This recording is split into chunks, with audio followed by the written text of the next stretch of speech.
Hi, this is Dennis Kitchen. You're listening to 11 O'Clock Comics. There's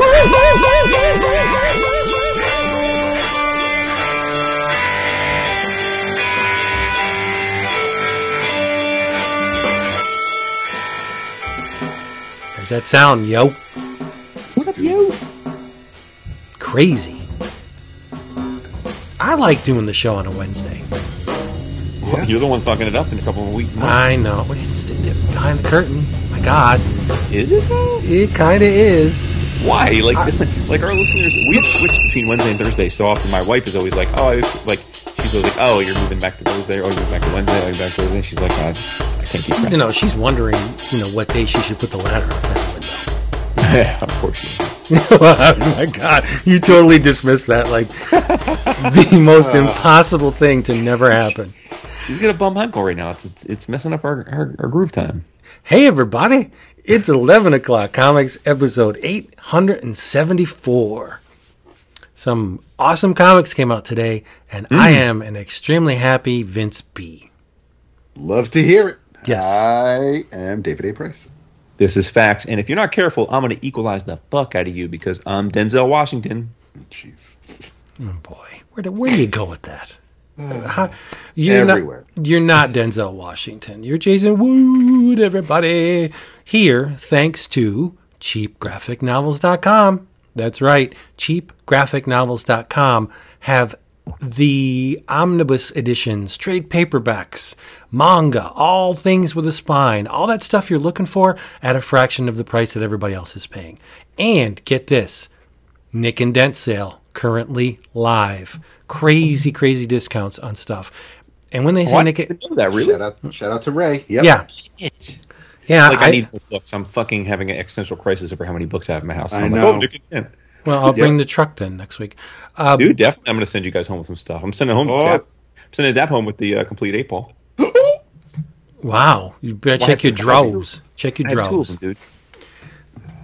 I have all the single issues, or I would have to knife fight Oh, before. I'm saying I have 2 of them, though. How ridiculous is that? Doesn't make sense. cheapgraphicnovels.com, Nick and Dent sale. What? Yeah, massive discounts on stuff. And when they say Nick and Dent, you know what I mean? It's minimal at best. Yeah, seriously. It's crazy. I am not one to scour my books like when they come from Amazon or cheap graphic novels because they always look good to me. But it's like I don't go over the whole spine and look for tiny creases. Life is way too short for that kind of stuff. But trust me, the Nick and Dent, you might as well just call it a sale.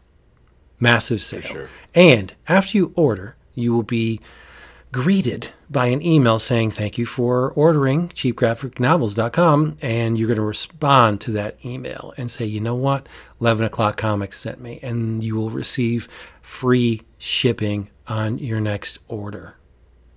Well, how crazy is that? Shipping is like the most expensive thing these days. Yep. It rivals the price of the thing you order. Like, that's insane. I will not pay that much shipping. So whatever, I'm rambling. Just go to cheapgraphicnovels.com because you're going to save like a whole bunch of money. Crazy mad money, yo. I got a box from them today. Oh, Look what? at you. Yeah. Unstoppable. You're Shit, right. they got the Once in Future Deluxe Edition. No. Yeah. For $30, dude. 50% off. Yep. Oh my God. You need to get do closer this to to the me? microphone, my friend, too. Dude, I'm right on Not the fucking you. microphone. Not you, whipping boy. I had my hand on my face, but That makes sense. it does, yeah. It's face radio. The That struck me as funny. I know that when I used to get things from Amazon, I would worry depending on the size of the box because normally they'll just throw it in there with maybe a bag of air and then just like good luck getting it to your destination. Right. But because I thought about it, and normally I'm not on hardcovers especially, but on collections, I'm usually not so worried about the cover, but I want to make sure that the spine is at least in decent shape for when it's on the shelf. The spines look good. Obviously, I don't care if they're pristine or if there's a scratch, but like I don't want a chunk missing from the bottom. Of course. Now it's not like a tear. Daredevil artist edition. No, I'm not even talking about. Oh, you mean the Remember how that this run where it got all shitted up? Well, there's the Bendis run of Daredevil where every single volume of the hardcover, the deluxe edition, is all the same font size and everything, except one, like the third or fourth volume, is like all out of whack with the font. It's like longer than the rest of them. And then of course there's that Powers typo with Cosimic or Cosimic. But yeah, I like the spines to be. I'm more partial to the spines being in better shape than the covers, as weird as that may sound. Yeah. Cheapgraphicnovels.com. Get there. Yes, sir. You heard. Blackberry lemonade. Let's move on. Because I figure we're going to be drinking like fish next week. So yeah, I got a little grapefruit seltzer. I am having a aviation gin and tonic. Nice. Don't fly out the window. Got you flying high, but bump. That's right. All right. Let's talk about the comics. Shall we? We shall. The book came out today. I know Jason is going to accuse me of hyperbole. Inevitably. Oh boy. He will. Here we go. But I don't really care. Oh, train. I don't really care. Yeah. Because if this doesn't win my favorite single issue of the year on the Kloskers for next year, there's something wrong. Because the book is completely tailored to all of my sensibilities. All of them. Wait a minute. Hold on. Did I not tell you that was going to be the case? Yeah. You did. Yeah. And I was going to get there. I sang from the halls, Vince, if you don't like this and I don't know you. Exactly. Because you did... you dangled the carrot, because I don't look at PDFs when we get them. We get promo copies from Dark Horse and Image and all the publishers, most of them, and I just don't look at them, because if I'm going to read something, I want to read the physical thing. So when the cover, we're so different that way. Wow. Yeah, the cover intrigued me because of what it is and the title, and I said, all right. I'm putting this down on my list. I'm getting it when it comes out. And I want to read it. And I read it today in the flesh, in my hands. And it's going to be my most favorite single issue of 2023. Well, hot damn. That's great to hear. As you said, how could it not be? Because it is called The Midnite Show, #1. I hope it's not a miniseries. Please don't be a miniseries. I want this to be an ongoing. But anyway, it's written by Cullen Bunn, illustrated by Brian Hurtt. Yes, it's the Sixth Gun team. Indeed. Color art by Bill Crabtree. So what's the deal? What's the dealio with this? It is a miniseries, by the way. Damn it.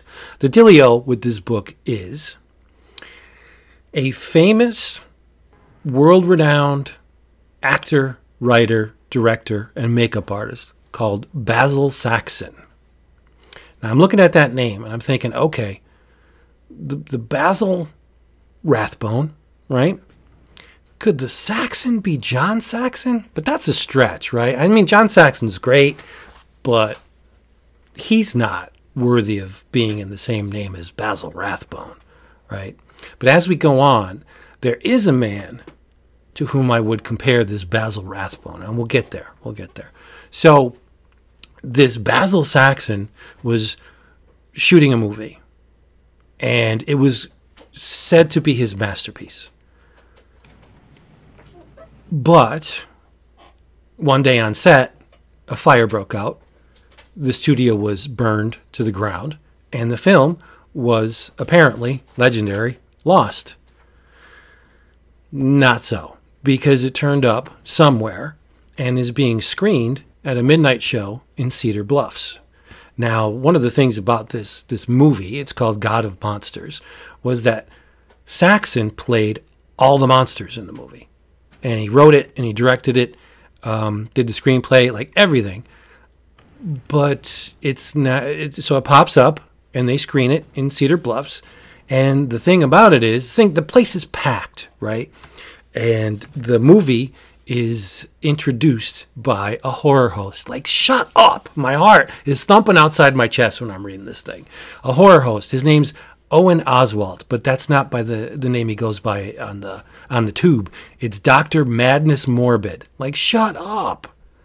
Did Cullen climb into my brain one night and just pick up all the good stuff? At this event, there's a scream queen in attendance named Abigail Jenner, and she's outside at a merch table selling 8x10 glossies and autographing them. All she wants to do is get the hell out of there, go get drunk. So the creatures that appear in the movie, the Wolfman, there is a Gillman reminiscent of the creature from the Black Lagoon. There's a mummy called Ramses the Vile. Whoa, right? The Frankenstein monster is in the movie, but here's the rub. How many times have you ever encountered someone talking about Frankenstein and they attribute the Mad Doctor's name to the creature? Oh, yeah, I love Frankenstein. Those bolts on his neck? Great. No, the creature was never called Frankenstein, right? The Doctor is Frankenstein. But here's a spoiler if you haven't read the first issue, but this is going to entice you to read it. Frankenstein's brain, I'm talking about the Doctor, has been implanted in the monster. Like, that's crazy. That's awesome. I need more of it.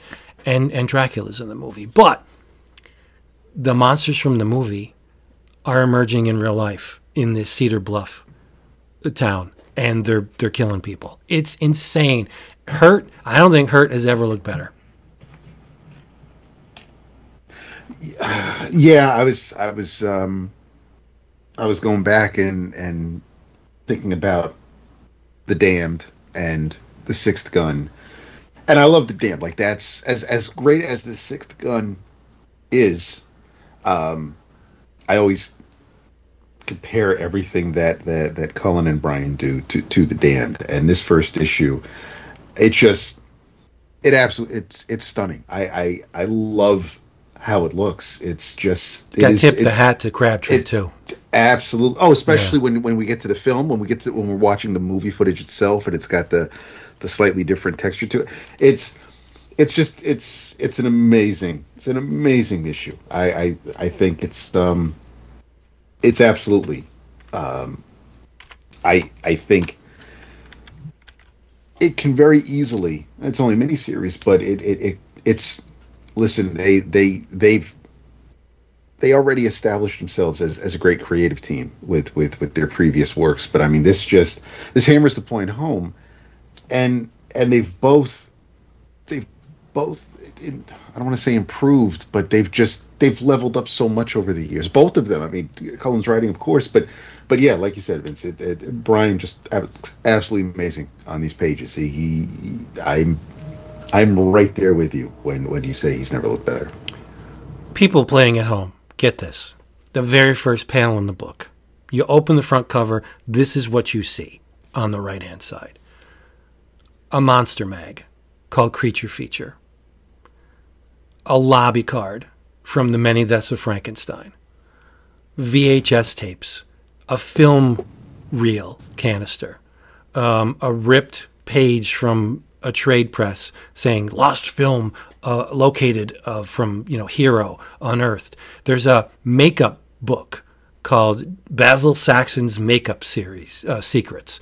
Now that made me think, when I was a kid, Scholastic offered a monster makeup book. Remember when they would pass out the book order form like maybe once a month in school, and you'd check off the ones you wanted, and you'd beg mom or dad for the money, and then you'd hand it back in, and a couple of weeks or maybe a month later you'd actually get the books. There was a book offered way back when that was written and illustrated by Alan Ormsby. Do you know who Alan Ormsby is? You should know, because I've only mentioned this movie about a gazillion times. He was the man, with Bob Clark, responsible for Children Shouldn't Play with Dead Things.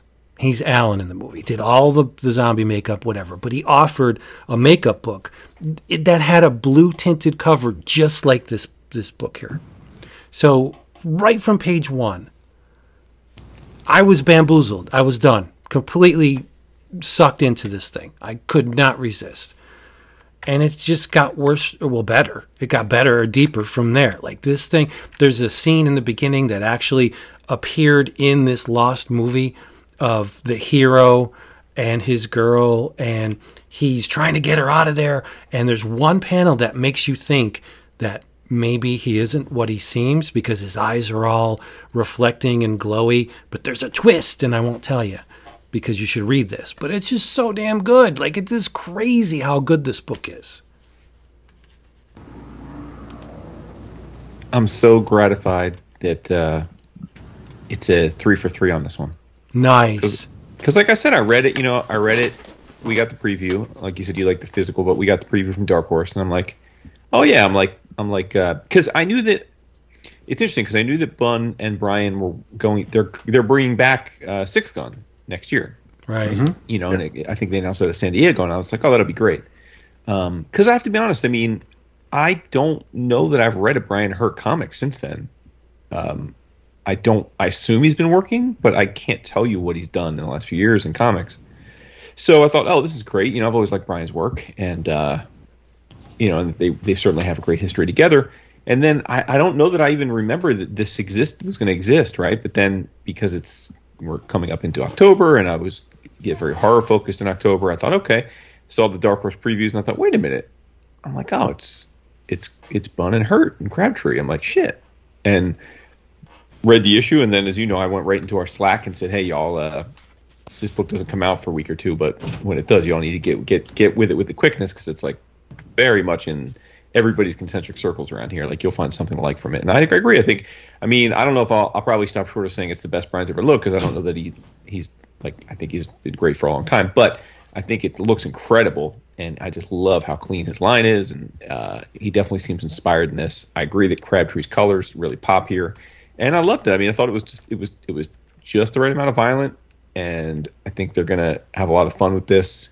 And I knew you were going to have to read it, Vince, when the horror host did this. I was like, oh, shit. I'm like, that's early in the book, comic that's got a horror host is something Vince has got to get up in. Exactly. So back to the actor, director, writer, the artiste to whom I would most compare this Basil Saxon. In the sequence where the men are hunting the Wolfman, the panel where the character has his back pressed to the tree and he's got his shirt ripped open and they're walking by with the shotguns. I'm like, God damn, that looks a lot like Paul Naschy. And I'm thinking, so this Basil Saxon played all of these monsters. What other actor played all of the monsters? And you go down the list, and it's like Lugosi, no. Mm-hmm. Karloff, no. Karloff played a lot. Lugosi played a lot, but they didn't play all the monsters. Paul Naschy played, of course, a Wolfman, very famous for that role. He played a vampire. He played a mummy. He played a hunchback. Never played a creature, though. I don't think, that one role, the creature from the Black Lagoon, that's never been attributed to a famous actor because you can't see the actor in the costume. Right. So they got stunt people. It's whatever. I don't want to get into specifics, but so Paul Naschy fits this role perfectly, except for the creature. So I'm wondering if Mr. Bunn is a Jacinto Molina Alvarez fan. That was Paul Naschy's real name. And oh, really? Yeah, he's incredible. The guy's just like he played all them damn monsters. And I mean, we've said it many times, but it's 15 years and going. We should have Cullen on the show. We were tight with him way back in the day, and then he blew up. Like, there's no reason to, right? I mean, maybe he's now done enough comics that we could chat it up for a long time. Let's get him on here because man, I'm not exaggerating. I'm really not. I've read the issue twice. It just gave me that much joy from this issue. Like, it took 10 years off my life. Easy. This is where friendships are interesting because this was one of those things where, like, I read it and really liked it, and then I thought, oh shit, like, Ben's gonna love this. And then there's that moment where and I'm sure we've all done it to each other, where you're like, all right, I'm about to big this up and say you're gonna love it, and then like if they don't love it, it's going to hurt my heart. Because you're like, oh, sure. Because then you're like, I think I know them, and then I was like, all right, I'm going to pick this up, and then I was like, small part of me thought, oh, is he going to read this and be like, yeah, it's it's too tame or like it's too by the book, and I'm like, okay, I hope this is as authentic as it felt to me. So I'm glad. I even see a little bit of Bruce Timm in for sure in Hurtt's art. Yeah, for sure. Yeah. But I mean, let's do the checklist. How could I not love this book? It opens with a monster mag and monster movie paraphernalia. Then you get a Midnite movie, a horror host, a scream queen, the Wolfman, Frankenstein, the creature from let's just call him a Gill Man from now, the Mummy, and characters emerging into the real world. Like this, I'm powerless. I can't help but love this book on every freaking level there is. Yeah. This is a damn winner. That reminds me, I've been meaning to ask you because you understandably gushed because it also is in your wheelhouse about that first Elvira book. What's it called? Oh, damn. I have it right on the shelf. Oh, from Dynamite. Yeah. Oh, no, I thought you meant her memoir. Her No. The one you a couple months ago. You raved Elvira in Monsterland. Yeah. And then Elvira in Horrorland.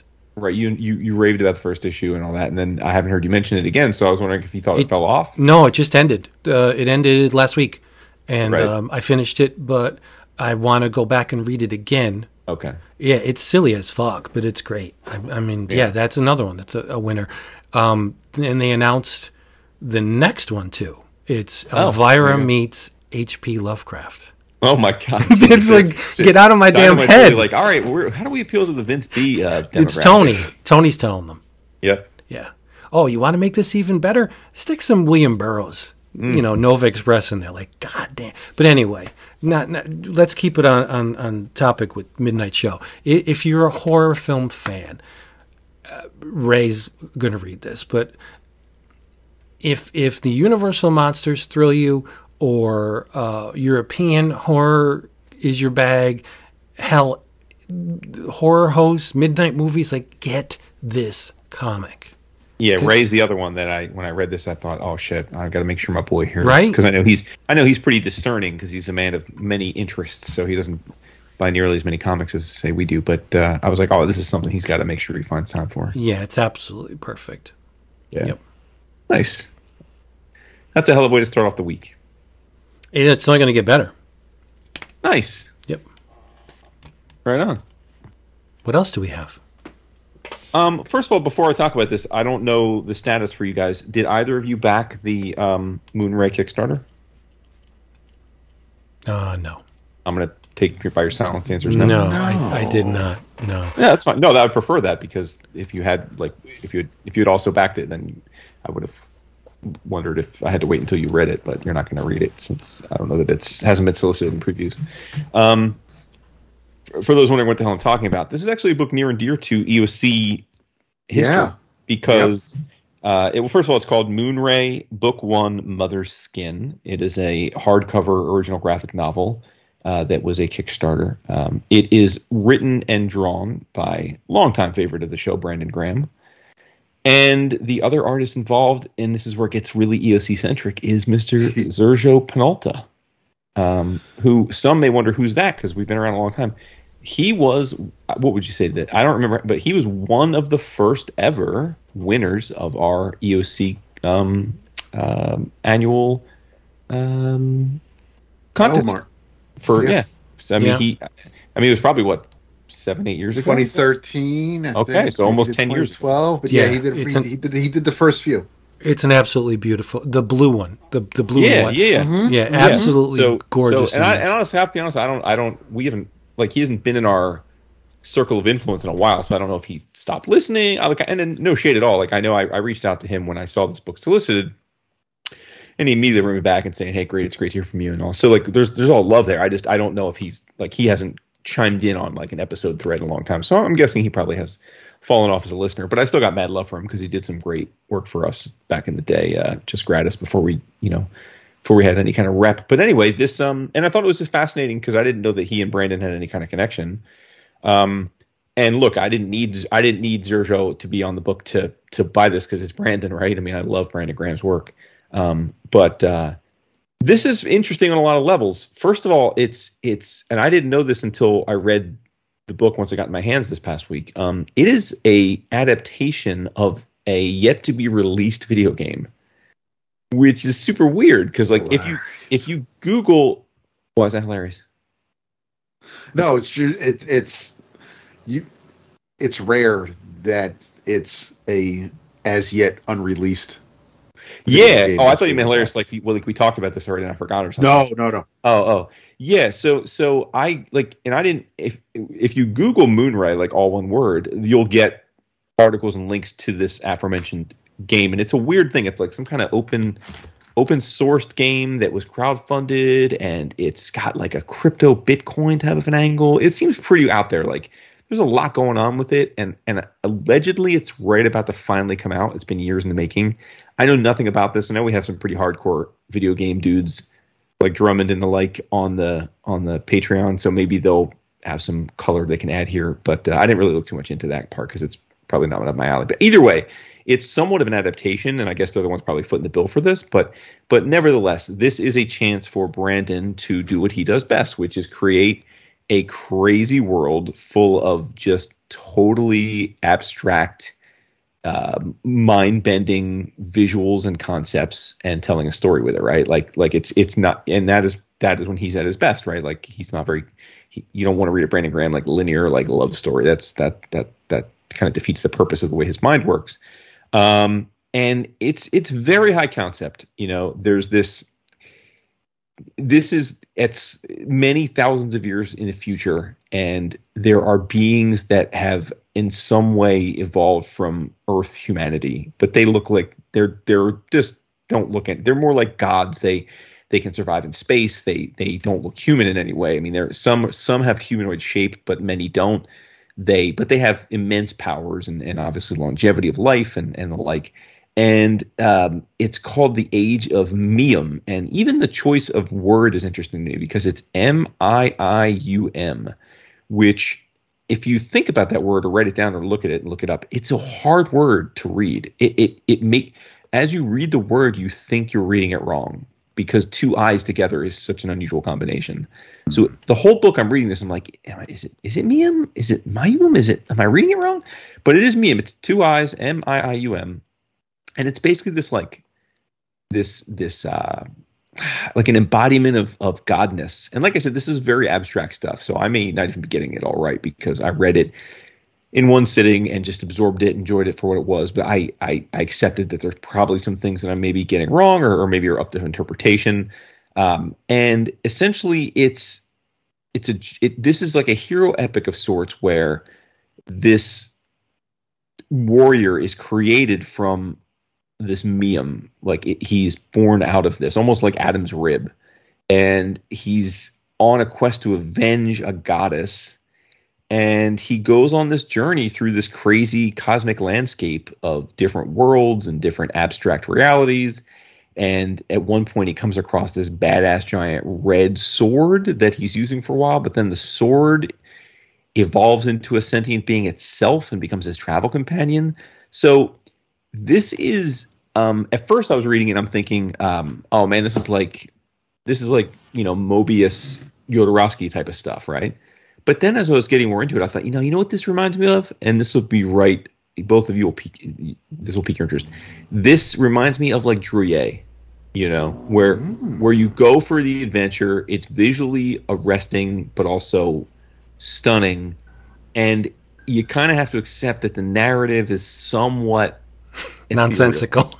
Well, and this isn't nonsensical. That's why I say like it's kind of like if there's a sliding scale between, let's say, in this world of abstract European comics, let's say the Inkle is on one side of the scale and like, whatever the wackiest Trujillo is on the other side of the scale. It's sort of in the middle of that. Like right. There are concepts. They do definitely make sense on some level. But like I said, but I don't know that I got it all. I didn't come away thinking, oh, I have perfect clarity as to what Brandon's going for here. But I didn't care because the visuals are so amazing. And what was really cool is that I'm reading it, and a lot of it, I mean, it's mostly drawn by Brandon. I'm thinking, where's Xurxo come in? And then like they'll have these flashbacks or like these handbook pages or these like information file pages or these history scenes, and it'll be these double page painted gorgeous scapes by Xurxo. And his style is so different from Brandon's, and it works so well in that context because you never doubt that this is an aside of some importance, but it's not the ongoing narrative that we're kind of embedded in. And I'm just so impressed with Xurxo's art. I mean, again, we've known him forever, but I don't know that I've seen a lot of his work in the last few years. And man, oh man, I mean, it's just gorgeous. It's this super lush painted stuff, and it really did truly like if this was a Humanoids 1970s English translated hardcover that I ordered because out of curiosity, and I found that the book was made in like 72 by some European great, I wouldn't be surprised. Like visually, it's of that ilk. You know, it looks like that kind of thing. Like it could have been in Metal Hurlant, right, or Heavy Metal. It's great, man. It's really great. At the simplest level, if you're a fan of Brandon Graham comics, you'll love this, right? But beyond that, I do want to say to people, if you're not that familiar with Graham, or if maybe you're hit and miss with Graham, because sometimes he is like, you know, kind of overly sexual, puerile stuff, right? Like that's also like part of, sometimes he gets pretty silly, and I love that about him too. This is not that, like there's not like any like, there's none of like the, there's no sophomoric stuff in this, right? Like it's pretty like epic action sci-fi. So if you're kind of on the fence about Brandon because of the other side of it, I would say you're going to be good here. And the litmus test would be if you're a fan of Druyet or Jodorowsky or, you know, some of the Mobius stuff, like I really think you'd enjoy this. So huge home run. And I will say it is labeled as book 1. So I presume if it sells well and maybe if the video game's a hit, there'll be more of this, and I'm here for it. But even if it's not, it's a fully contained story for what it is. And I loved it. I thought it was great. I mean, the visuals are just off the charts. So, I don't honestly know if and when this will be available broadly. Like I said, I don't think it's been solicited in previews. I don't know if there's an intent to. So your mileage may vary there as to how accessible it is. I hope it's widely accessible, but you know, where there's a will, there's a way. Our listeners tend to be pretty hardcore. So if there's something that they want to get, they can generally get their hands on it some way, some form. So I'm sure you'll be able to get your hands on it. And when I know more, I know actually Brandon listens to the show fairly frequently, and I assume at least when we talk about his stuff. So maybe he'll hit me up and let me know how readily available this will be. But definitely check it out. It's really great, thought provoking stuff. So again, it's called Moonray, Book 1, Mother's Skin by Brandon Graham and Xurxo Penalta. There was a couple things that dissuaded me from getting on that Kickstarter. Yeah, the video game thing kind of. I've read a lot of video game related books, most created from an existing video game, but a couple that were you know, explorations of games to come. And I don't know, it just kind of scared me off a little bit. But the Brandon Graham thing and the Xurxo thing was like, man, I really should get this. But I thought the price was a little high. For the book. I don't even remember. Honestly, when it's Brandon Graham, I'm just like, click. Yeah, but I think the volume was like $70, maybe. Nah, dude. Yeah, I don't know. It was up there. Hold on a second. Nah, come on, wait. Maybe I'm just. I'll look it up. I can look it up. But I should have ordered it, and then you know what's going to happen. I'll tell you exactly. I'm going to get to your house. You're going to have it on the coffee table. I'm going to pick it up, and I'll be like, God damn, I should have ordered this thing. Big facts. I know, because love Brandon, love Xurxo. And I still am on record saying Graham's Prophet was one of the best science fiction comics of all time. Hands down. For sure. Yeah, no doubt in my mind. Yep. Hold on, pulling it up right now. 1 second here. So there you go. Hold on. Let's see. They don't make it easy once a thing has been funded, it's harder to figure out like. Yeah, watch. It's going to be like something like 35 and I'm look like an ass. But it's not the first time. So fun. Literally, I just got to the point. $35. Yeah, see? Yeah, that's how I roll. 160 full color page of mind-melting science fiction fantasy comic delivered straight to your door for $35 US. Can you still order it through BackerKit? Like, is it connected to that? I don't know. Maybe. Yeah. See what happens. If you can order, order, it was 50 for the signed version and 100 for the sign and the sketch. So, yeah. So if you can order it through BackerKit, get it, and I'll shoot you some money. Like if they allow existing backers to order another or whatever. I got you. Yeah. Yeah. Okay. Nice. Yeah, it No, does. but it was really great. I mean, again, I'm a mark for Brandon. I can't think of something I haven't enjoyed that he's done in some, like, at least something. I've taken something Right. from it that I've enjoyed. So, And that I even love poster, his porn comics. I actually own all of his porn graphic novels. I mean, nothing wrong with that. yeah, I'm saying those are, digging into the crates, Right. The poster's huge. dude. I mean, I'm not a poster guy, so it's not a big deal. But the box came, and it was one of those things where, like, I just let the dogs out for the night. It was at the end of the night, and I'm like, I could open this box, see what this is, because I didn't recognize that it's Living the Line is the name of their publishing line. I didn't put two and two together. So it was like a square box. So I just took a knife, to cut at the serrated. Oh, There was a serrated edge, like to open the box. So I'm like, I'll just trim along this, but it went too deep, and they opened it up, and I had cut through the poster. I basically destroyed the poster. I mean, now I don't really care about posters, so it didn't really bother me. But yeah, I destroyed the poster. Oh, boy. Yeah. C'est la vie. Yes. Sorry for your misfortune. Oh, it's all good. Yeah. What else we loving on? And by the way, if you haven't said, like, what was it, a month ago? I was saying I just wasn't. The comics was rough for me. It was and I said, but it's cyclical. You gotta push through it, because the last few weeks it's been like almost everything I've read. I've been like, oh, this is good. Yeah, Jason's back, everybody. No, but it is cyclical, right? It's not like a thing. It's just sometimes you're vibing with certain things, sometimes you're not, and you got to switch it up, right? Like for me, it was just like, I'm gonna take a break from the superhero stuff and just vibe on some other stuff, and it's got me right. You were turtling for a couple episodes. But honestly, that was more about the audio issues. I just was so depressed about that like you couldn't hear me, and it just was driving me nuts. Honestly, What was that? You broke up. That's not funny. That's not funny. I still got it. It's fitting that you or appropriate that you phrase it that way, Jason, because I decided to give something a shot that I never really got into when the version of this character was introduced. But over the weekend, and I know that I'd like to think it's from a place of love, but I know I come down hard on the DC movies because there's so much potential there, and it's always just squandered. So we watched Blue Beetle over the weekend. Tell me you loved it. Holy shit. How good is it, right? It has no right to be that good. Bro, I cannot expect it. It's Holden loves it. For some reason he was like all about seeing that, and I was, it doesn't take much for me to twist my arm to go see a movie. But I really expected it to suck. I mean, I'm like, okay, well, it's like it's not only is it a DC superhero movie, but it's one that like they're not even really pushing. Like they're kind of like, all right, we'll just release this because it's already done. But I'm with you, dude. I thought it was wonderful.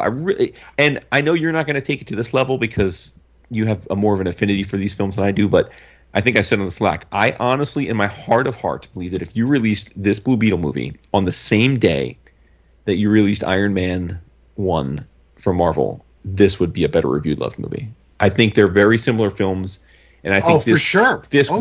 This won't hold the same place because obviously that was 15 years ago and it was so revolutionary at the time.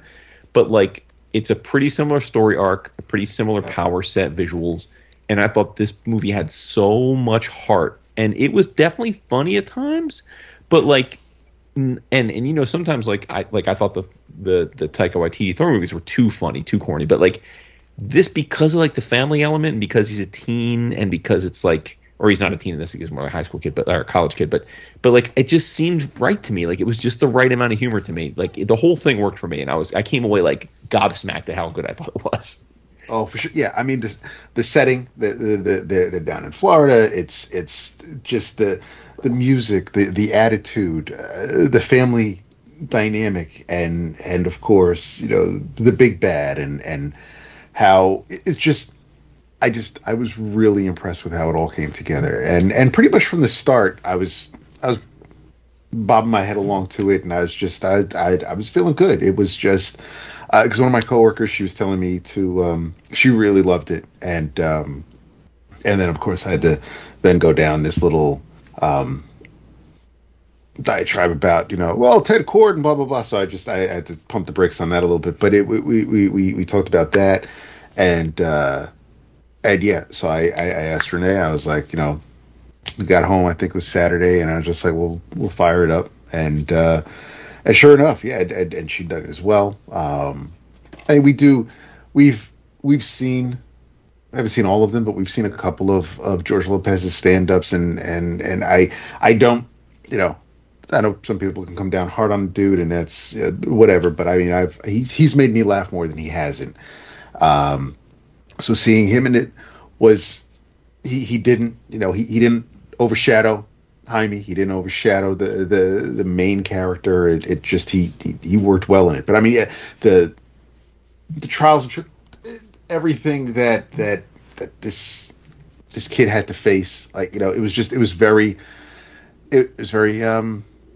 Miles Morales. It was just because Peter's too old at this stage, but it's just it hit that same sweet spot, and I could definitely see. So I always did, just like the legacy character of like the Atom. Like I know that these younger versions of these characters are they're trying to attract that type of reader and just give some new life into existing IPs and tweak it up a bit. But the movie was fantastic, so I figured, all right, you know what? So they just had they just started a new Blue Beetle series, and the following graduation day. I haven't read a Jaime Reyes Blue Beetle book ever. Not even Norton? Not even. I mean, I checked out the Norton stuff, but even unless he like shows up in a team book or something, like I've rarely read anything featuring the character, so I don't know. I didn't know. I knew who Jaime was, but I didn't know anybody else. I didn't know his family. I didn't know his friends. So Mike's the co-creator of that, right? Like, isn't he the co-creator, or am I getting that wrong? He may be listed as the co-creator. That'd be pretty cool. I haven't checked. Yeah. But his name was in the credits at the end of the movie. Nice. So okay. I definitely saw that. So this, I believe this arc, or at least these first two issues, chapter 1 and chapter 2, are Scarab War. So that I believe that's what the title of this arc, this series is going to be. But written by Josh Trujillo, Adrian Gutierrez is your artist, Will Quintana on colors, and Lucas Gattoni on letters.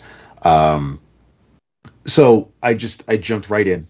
Don't know, and that's good and bad, because there's a lot here, and again, for some reason, I don't know why DC is allergic to editor's notes and letting you know where you might be able to find things, but it's a bunch of characters in here that I'm not familiar with at all. But what's neat is first couple pages into the first issue, and Jaime has to take on the Madmen, who I have not seen in a hot minute, and they look great. The colors here are popping. I dig Adrian's art style a lot, but Jaime is teaming up with Ted Kord, and Ted is in his full Blue Beetle outfit with the bug. So they're working together. Ted's basically kind of like being a mentor to him. But they're apparently, over the past couple of Blue Beetle series, I guess other scarabs, other beetles, other aliens have made their way, and other characters have been introduced. Well, we saw that in the cartoons, right? In the Young Justice? Yeah, Young Justice, yeah. Oh, was he good? It was the last season? Yeah, the last season. Okay, yeah. Which I still have to get to. Mm-hmm. So yeah, it's Jaime is as Blue Beetle. He's taking care of the Madmen. But there's a lot of collateral damage. But Jaime has to get back. There's trouble at a diner where he's got family, and so he leaves Ted to basically clean up the mess, which is Ted's fine with that.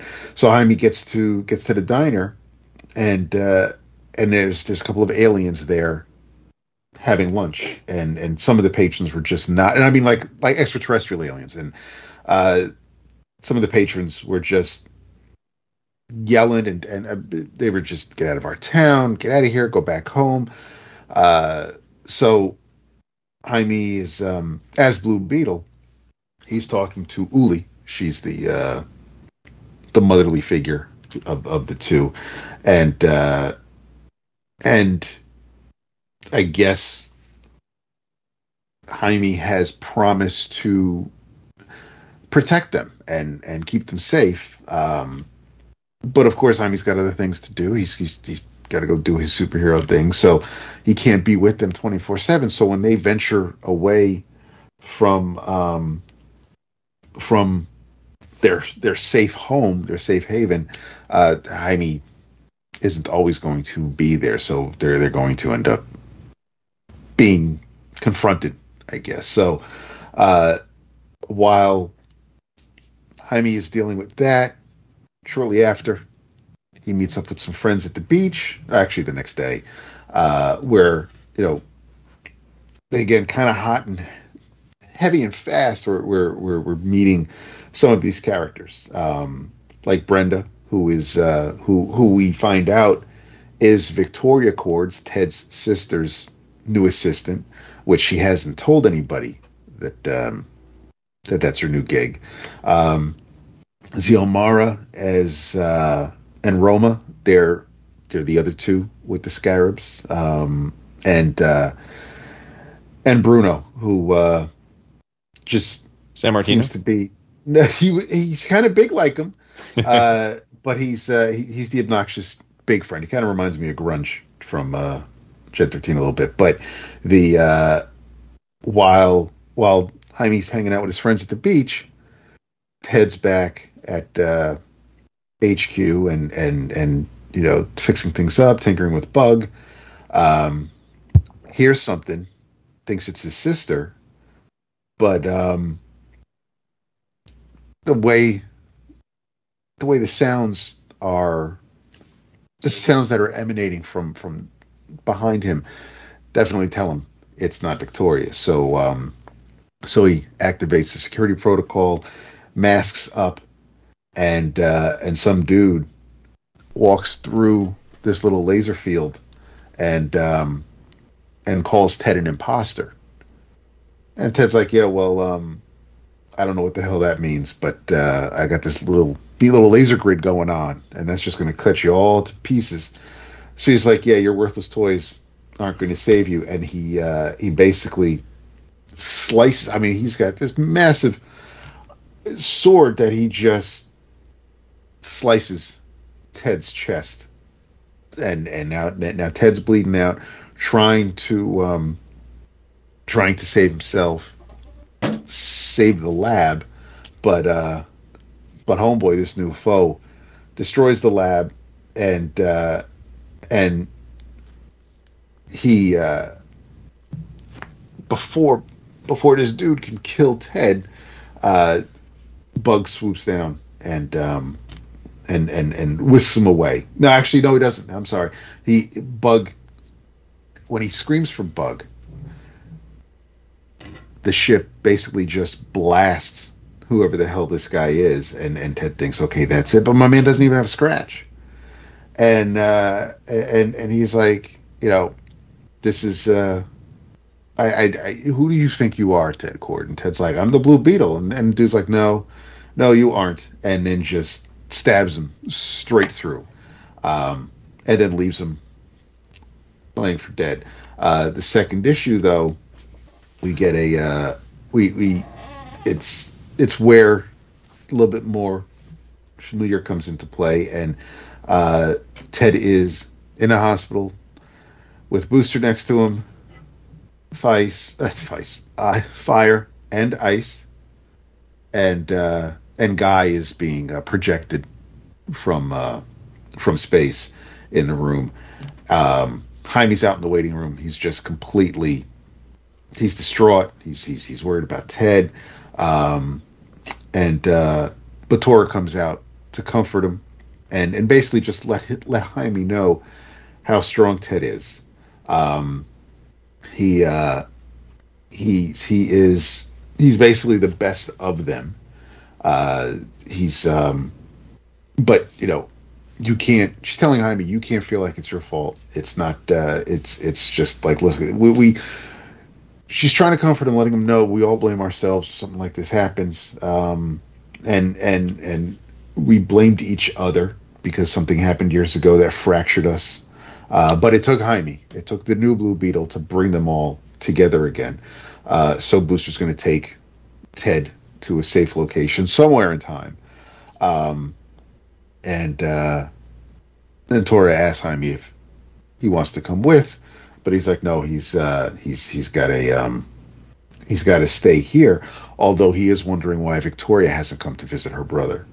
But while that's going on, we do cut back to Ted's place, and Victoria is there at the scene of the crime. And that's when we find out that Brenda, Jaime's friend, is her assistant.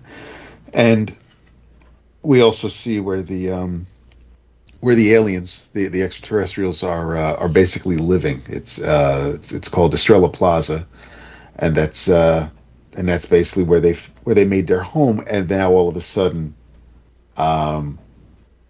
this dude who tried to kill Ted Cord is now after the aliens, and he's wearing armor from the Reach, so he's very familiar to Uli and her people. But Roma and Xiomara suit up, and they're going to go fight this dude. He just kind of makes quick work of them as well. But when we get to Jaime shows up a little bit too late, and Uli is not happy because, again, she feels that Jaime let her down. And the end of the issue is kind of a little bit of a gut punch for Jaime. But yeah, I thought the art was fantastic. I'm definitely checking out the third issue when that comes out, because I got to see how this. I got to make sure Ted's okay, but I got to see how Jaime handles his business here. And I will go back. If I see any of the previous Jaime collections at New York next weekend, I'll on the cheap I'll scoop them up. But this was a lot of fun. I still have questions. I'm still confused as far as who some of these characters are. But seeing Jaime try to be this young hero and save the day and live up to his mentor's expectations, and we don't have a lot of family in these two issues so far, at least not compared to the movie, but there's so many other characters to kind of latch onto that are in the background. And I was obviously, this isn't going to make me feel like those old Paris Cullen drawn issues from the 80s, but it's still it definitely feels like a Blue Beetle book. He's obviously different than Ted, because the Scarab wouldn't work for Ted like it worked for Dan Garrett. But I just think like I said, I just took a shot. Didn't want to. I don't want to pretend. I don't want to be ignorant. I don't want to pretend I know exactly what this character's all about or what he's doing. And I wanted to check out something current without digging through and going back to Infinite Crisis or anything and seeing where he started. I just want to see if I can kind of, there's a jumping on point and I can get my, and for the most part, yeah, it kind of is, at least as far as it's a new story and you can just go with it. But I definitely have some questions as far as who some of these other characters are in the book. But yeah, no, it was a lot of fun. I'm glad I am glad I gave it a shot, and it reminds me of how fun comics can be. Not everything needs to be so serious and dreary. And again, I mean, the colors on this are just popping. It's just a great looking book. I really like it a lot. You risked it for the biscuit, and it paid off. It did big time. And there's a little bit of a preview of the upcoming Sandman series written by Robert Venditti, art by Riley. Yeah. And Rossmo is these preview pages are amazing. He's pretty good at this job. Beautiful I think. book. Yeah. Yeah, I think he's got a He's gonna stick around. I think. Yeah, I can't imagine what the hell Felix will have these pages going for. But these freaking pages are great. When this is collected, I'll check it out. I'm trying not to. It's a Felix guy, so I'm sure the pages are going to be. It's either going to be sold complete or they'll be like 1,500 a piece. So you're right. Yeah. So yeah, because a lot of these are full pages. But I didn't want to. I don't want to try to go too deep into the whole new golden age because I know you've got Sandman, you've got Flash, you've got Green Lantern. I don't. Maybe I'll just wait for whatever oversized collection puts them all under one cover. But yeah, this Sandman looks great, but I definitely enjoyed the Blue Beetle. All right, Vince, this is your cue to come back into the conversation. There you go. By the way, Vince, guess what? What? Gonna see you in a week, bitch. I knew it was coming. Had to come. This dick. Yeah. Oh shit. Well, now remind me what is your what's your most ideal beer? Oh, it doesn't matter. Free. No, that's my ideal beer. No, because sometimes you'll try one and be like, I don't like this so much. It's not fruity. Right. Okay. Not chocolatey. IPAs, right? Like or peanut buttery. Nothing like that. Because no pumpkin. You've been drinking slowly over the last few years my full fridge of beers because I stopped drinking beer many years ago. But we are, thanks to having 2 college-age kids now, this summer we pretty much depleted the beer supply. So I need to stock up for your arrival. So that's nice of you. Anything really. Okay. As long as it's not a light beer. Like cranberry lambics. Hey, if it's free, I'll drink it. Well, you can file this under Tom Scholey was right. Interesting. Okay, this would be an interesting conversation. Yes, because Tom, regular listeners will know that Tom Scholey was with us last week to talk about his I Am Stan book, which was the book of the month. You would never know it because somebody forgot to put that in the show notes and on duh. So while Tom was doing his In Your Travels, I believe, he said you got to read this, and he didn't really have enough time to do this book justice. So I will try. It is called Complete the Quest, The Poisonous Library, written and illustrated by Brian McLachlan, and it's published by Imprint. From what I've read, Brian is Canadian, which is awesome, right?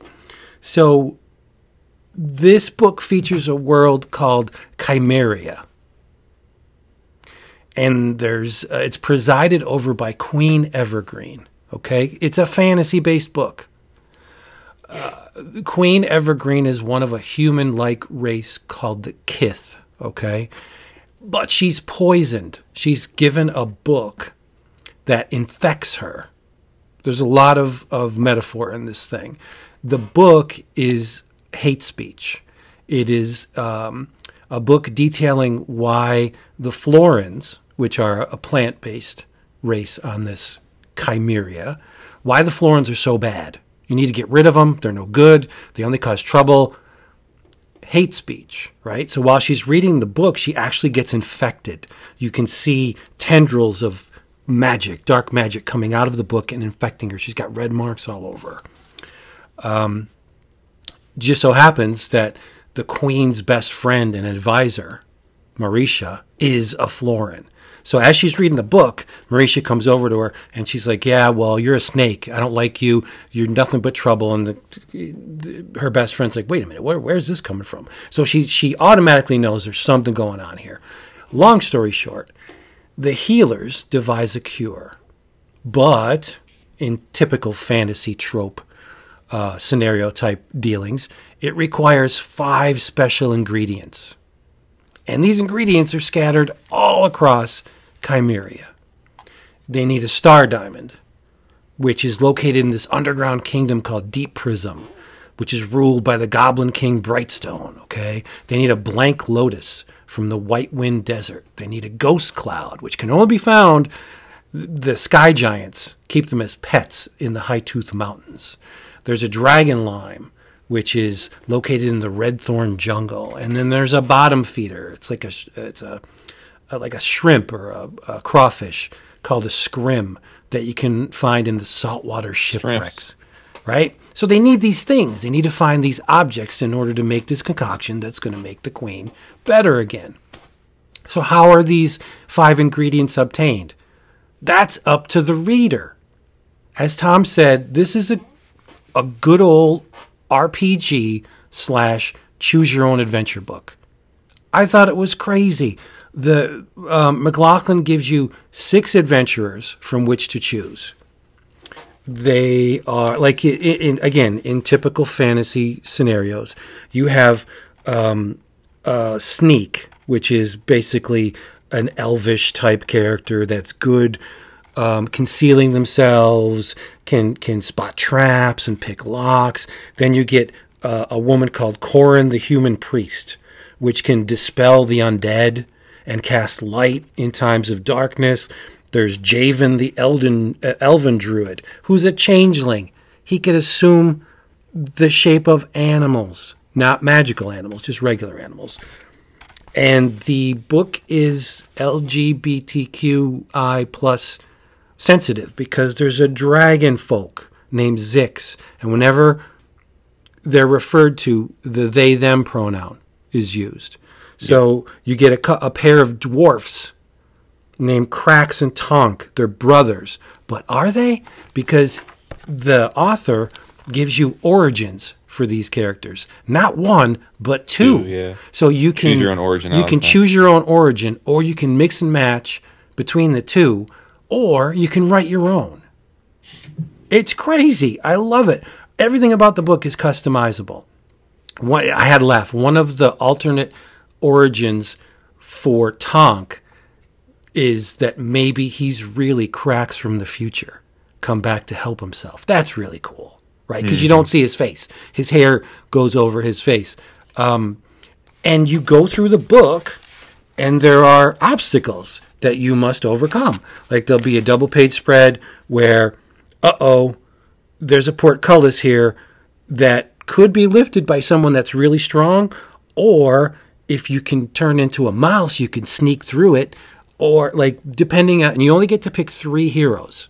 You can't take all 5, well 6 with the 2 dwarves. Yeah, the twin. Yeah, you have to do 3, so you have to be very careful who you pick. If you load up on magic and you don't do brute strength, you may be at a loss. But if you load up on, like say, sneaking and the changeling, you're going to lose something if you don't have a magic user. So you have to balance your party, and the foes are really inventive. I got bookmarks in here. There's these creatures called cactuffs that they're actually anthropomorphic cacti. And you need magic or somebody really tough to beat them. And if you beat certain characters, you'll get objects like maybe a blue pearl, okay? And then maybe 2, 3, 4 pages in the adventure, someone will encounter you that says, you know what?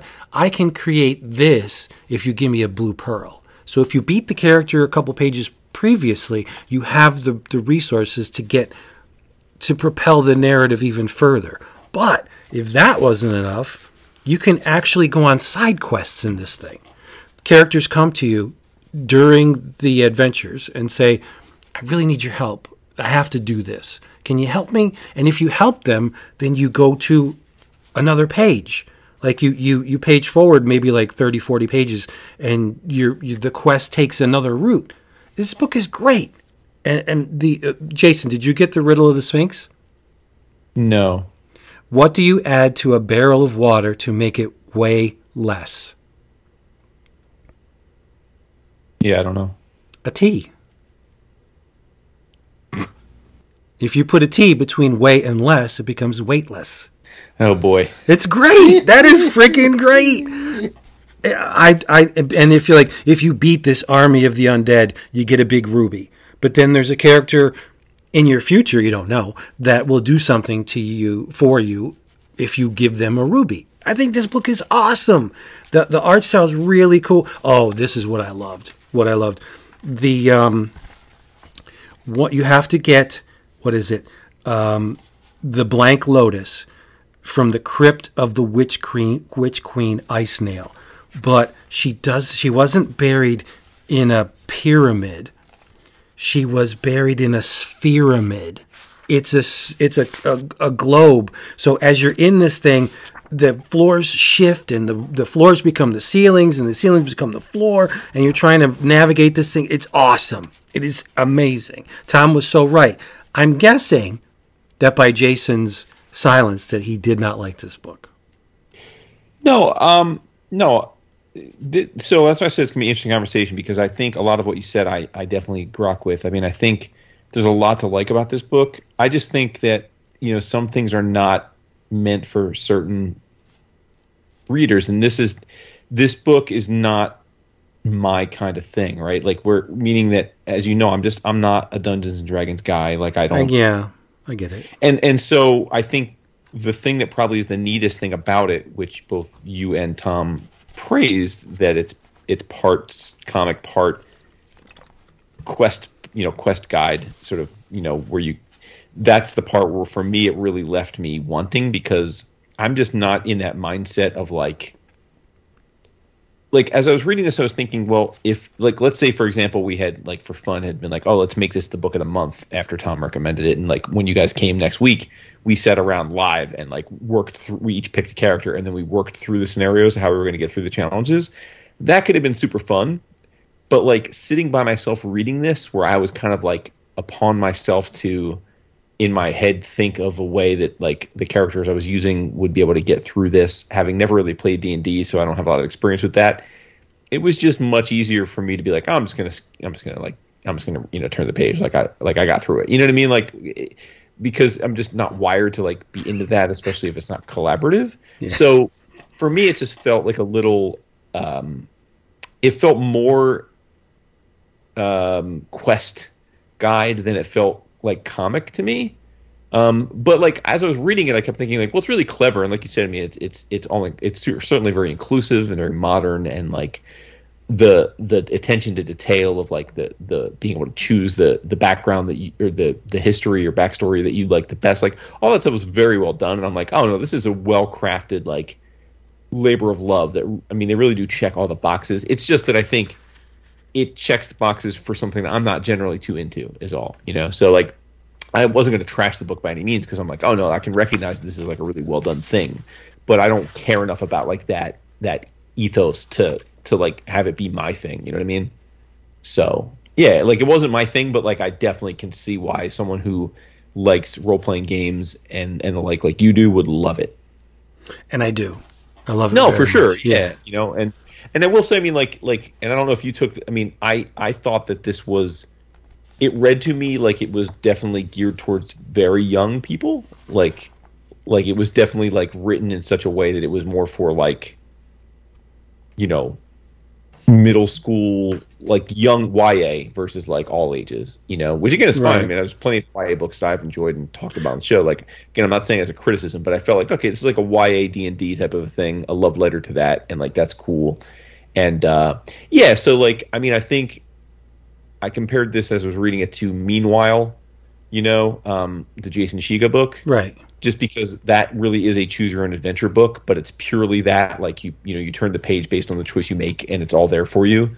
And for me, that was more rewarding because, again, like, I don't have, like, the nostalgic pull of, like, sitting there and, like, solving for this like I would if I had played D&D over the years, Right. So, well, I think that's the thing. I have a very long history with role-playing games. Yeah, of course. And I love Tom does, Yeah, I love the fantasy genre. Right. So it was definitely geared to my sensibilities. But yeah. But it's just like I don't think the author pulled any punches either. I know this is a YA book, but, like, as far as, like, say, Blade, the Flowerkin. She can shoot arrows at enemies who are far away or sneak up to dagger them from behind. Like, he doesn't say stab the fuck out of them, but he does say, dagger them. What does dagger them mean? Like, stab them, Mm-hmm. And when you get to the dragons and the bigger creatures, it's like, you need to kill this creature. It's not you need to put this creature down or remove this creature. The word kill is used in this book. Mm-hmm. Yeah. So it's like, I thought that was pretty neat. But so the adventures are very well balanced, meaning that it does matter who you pick as your party, but there are ways around things if you wait long enough. Like if you can't get through one obstacle, something else will come along that will give you something similar to the thing you could have gotten at that obstacle to get. Like I think they did a really great job with balancing all of the incidents where you could lose some and still make it through the story, which was great. But if you take Corin, it's really easy because there's undead in this thing, and if you take Corin and Zix, you got it made, because then you got magic and you got ways to get rid of the undead and the creepy crawlies. You just need somebody, maybe take Javen, so you can sneak through little holes, and because there's a bunch of incidents where you have to get across a river that's teeming with adversaries. And how do you get across? Well, one character, if they eat this, can jump across it, but Javen can turn into a fish and swim, like, you know what I mean? Swim across and get. So there are ways around everything in this book. I just thought it was adorable. I loved it. Go. Yeah. And I went through twice, and I shifted my party, and I didn't take any of the side quests the first time around, but the second time I did. And it just gave me that much more enjoyment to actually see the narrative from two different perspectives. It was great. Mm-hmm. Yeah, this book and it's not that expensive. It was like, what, $16? Yeah. Mm-hmm. Well worth the money. So complete the quest, the Poisonous Library, and there are other poison books throughout the story, and they all do the same thing. They're hate screeds against people that are different. So I thought that was great. That he's the author, McLachlan is instilling in young people that hating other people just because they're different is not a good thing, and it's poisonous. That's the perfect word for it. It's don't hate, celebrate. Right. It's a very very good book. Wonderful. The art's great. It's not Where's Waldo level dense, but it creeps up on it. Like there's a lot of stuff going on in these panels. Even if you wanted to just use it as an art book and just look at all the detail of the various structures and creatures and races, I think it's just great. You got to get it. Tom was right. Lesson learned. Listen to Tom Sholey. Mm-hmm. Yeah, it's wonderful. What else do we have? Absence Cricket's over here. He's like, I hate fantasy. He doesn't, though. No, I know that, dude. That's the joke. That's why he's laughing. Yes. There's creatures in here called centaurpedes. It's true. There's centipedes by way of centaurs. It's so cool. Vince, let's bang out the real quick, like, because we can be quick about it. G.O.D.S. #1. Oh yes, because for those that play at home, we have a little Slack channel where we talk about what we're reading, so we can connect and collab and like. And Vince didn't write that he read G.O.D.S. #1. He wrote that he read G.O.D.S. because that's how they spelled in the book. Damn boring. Yeah, God's damn boring. It was God's damn boring. There was. Not long into the book, maybe like 4 or 5 pages, I wanted to slowly peel the skin off my face and eat it, just so I can feel some kind of something, except aside from numbness. I think it is by far Hickman's most boring work. There's nothing about this book that compelled me to finish it or to read anything that comes next. It's talking heads, pages and pages and pages of talking heads. I don't want to say I hated it because you shouldn't hate things, but I strongly disliked it. I thought it was a complete whiff on Hickman's part. This is not a good look. Am I wrong? So this may surprise you. Okay. Because you know I love Hickman. I do. I thought it was an absolute slog.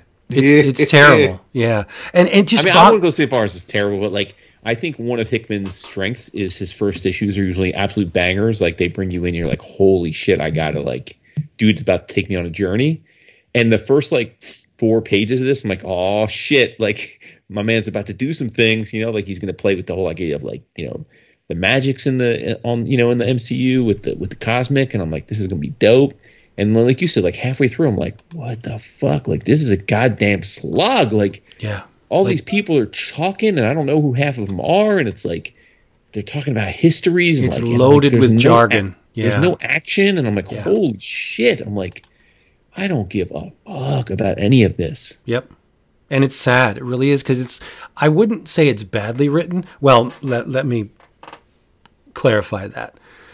If a reader doesn't derive some kind of enjoyment from something, or doesn't surrender themselves to the world just because it's so compellingly presented, maybe it is badly written. But Hickman has a way with sentence structure and dialogue and events. Like, he's a very good writer.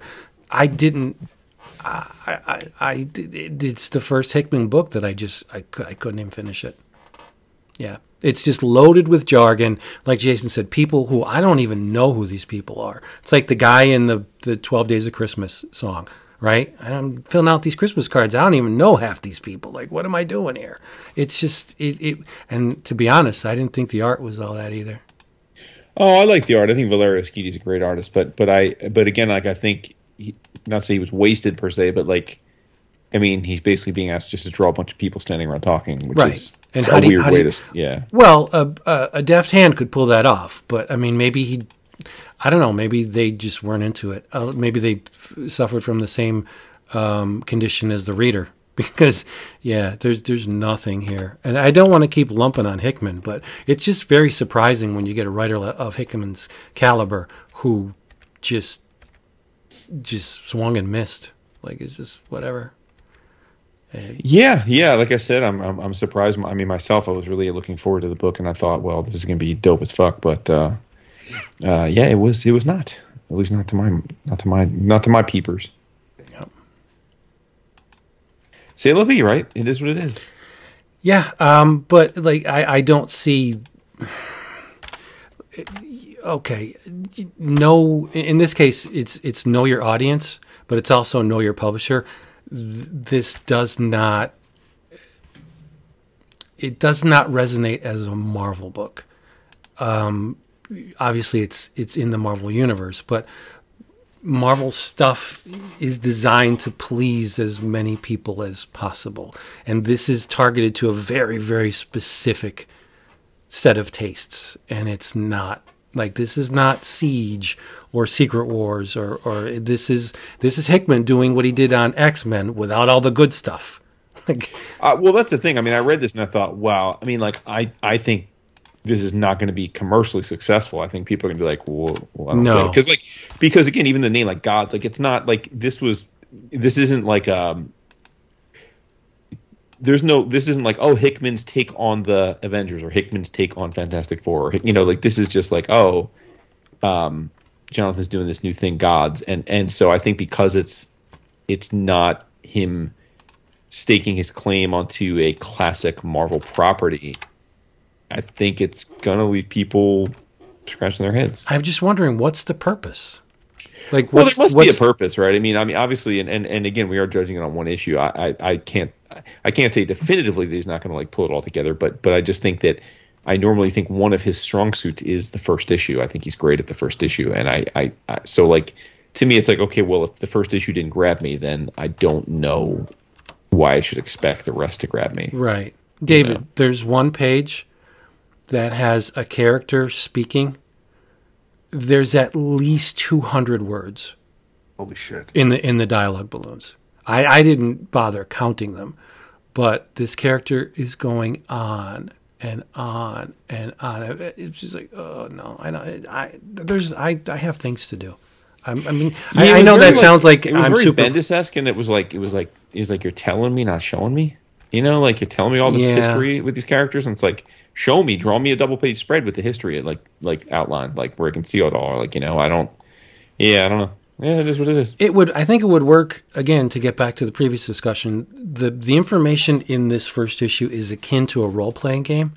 He's fleshing out the scenario and the world and how stuff works and the characters and all that stuff. But it's so dense. I need a word count for this issue. There's thousands of words in this issue. Oh, for sure. And you call me superficial and impatient or whatever, or flighty. What I don't care. It's just my investment of time and energy. I got no return on it for this issue. So it's like, well, I'm done. I'm not reading any more of this. It doesn't have the Marvel, pun intended, of his X-Men stuff. Like there's not. In part because we get Doctor Strange at the beginning, but it's largely not characters we're familiar with. Right. Which is weird. It almost reads like an indie book. I mean, I've read a lot of Marvel comics, but I can't. Maybe these characters are known. Maybe they've been in books I haven't read, but I didn't get that sense. So one and done. Might as well have been a one shot. Yeah. Word. There you go. It happens, It sure does. Que sera, sera. Yeah. Address all hate mail to me. For real. Big shoulders. Yeah. So broad shoulders. What did light your school bus on fire? Well, this is probably a book that's not going to appeal to you because I know how you feel about this writer. But I really enjoyed it, and that is The Forged, which is written by Greg Rucka and Greg Trautmann. Yeah, see? Yeah. Damn, bro. Yeah, strong female character. I get it. I know you're a misogynist, but that's cool. With Mike Henderson on art, which I would think would appeal to you.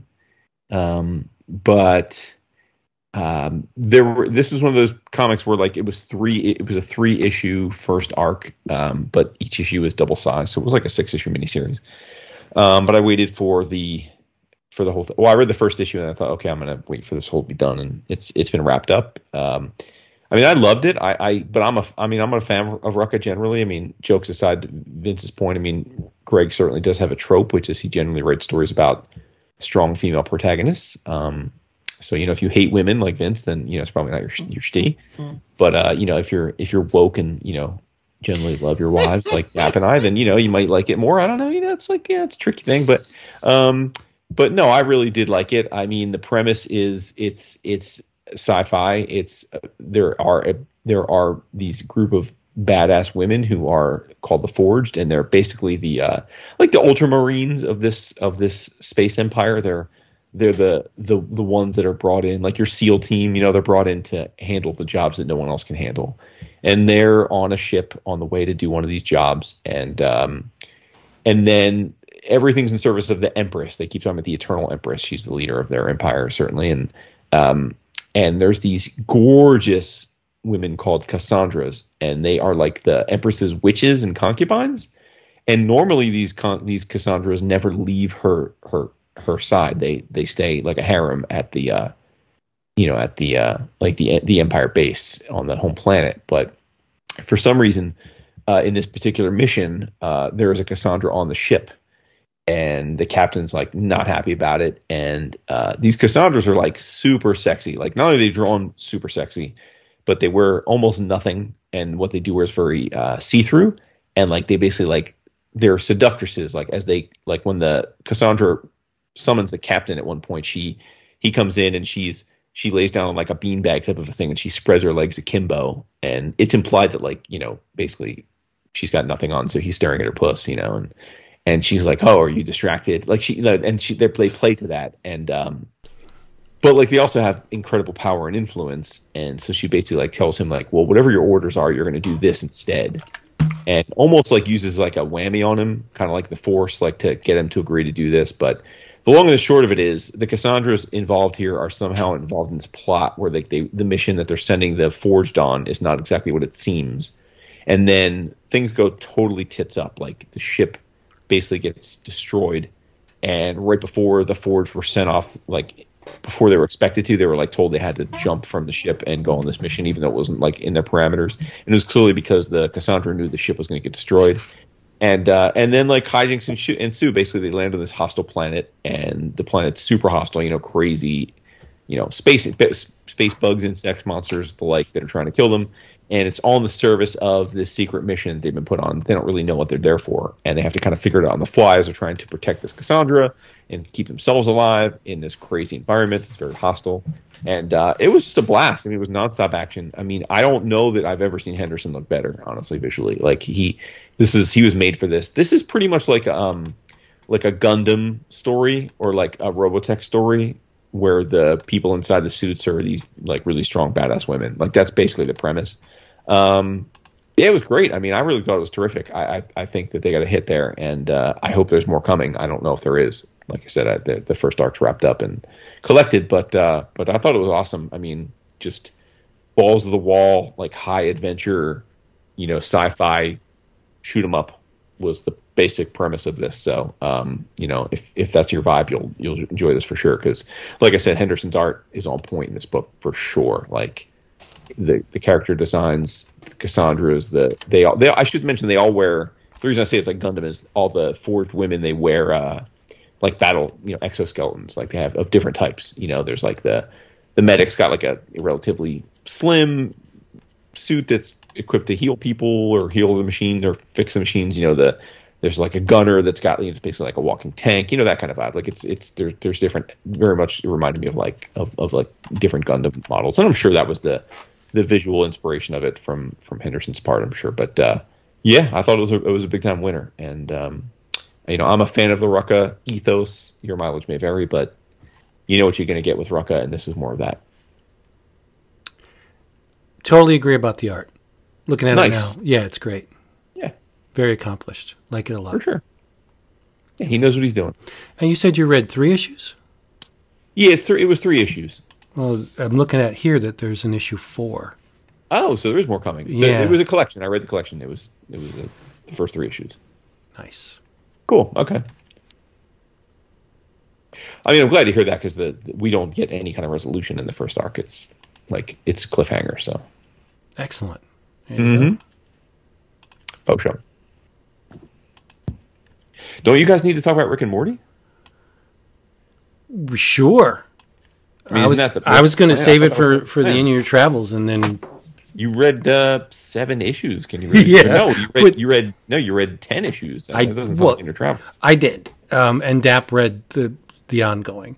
But the problem with this is that if you are foolhardy enough to try and summarize the events of even a single issue, we might as well have started at the beginning because of the episode, because it would go really long. There's the events are so, it's just like the show. It's so dense and stuff is happening constantly. If it's not, directly related to Rick and Morty, something else in the solar system or whatever or dimensional is happening that impacts them. It's insane just how many overlapping narratives that this book has. It's like, I have a problem that he's laughing, but it's a big problem that now that I've fallen in love with Rick and Morty, I need to know everything about the series, the books, everything. I don't know what it is. You know how we are when we find something we really love. We have to have everything, right? You find it out, you got to get all the books, right? Now I need to know everything about Rick and Morty, and it's bad because I will read Rick and Morty now at the expense of other stuff. Do I want to talk about Rick and Morty after I've brought it up, in recent memory at least 4 or 5 times, right, on the show? But I can't help reading it. It's just so much fun that if it's not the cool concepts that is named Firer, the writer, David, do you know? Fire, yeah. Yeah, Firer. If it's not the cool concepts, there's like witty banter, or there's inside jokes, or there's Easter eggs. It's like, what? Stop. It's just a mountain of sensory triggers that are going on with this book. What I did was, like I said, there's absolutely no way to tell you, okay, this is what happened here, and then they go to here, and it's like, you'd kill me if I embarked on that foolish journey. But so like, I read 3 to 9. I had read 3 to 5, but then I went back and reread them because I wanted to get a fresh take on what was going on, because everything is connected in this book.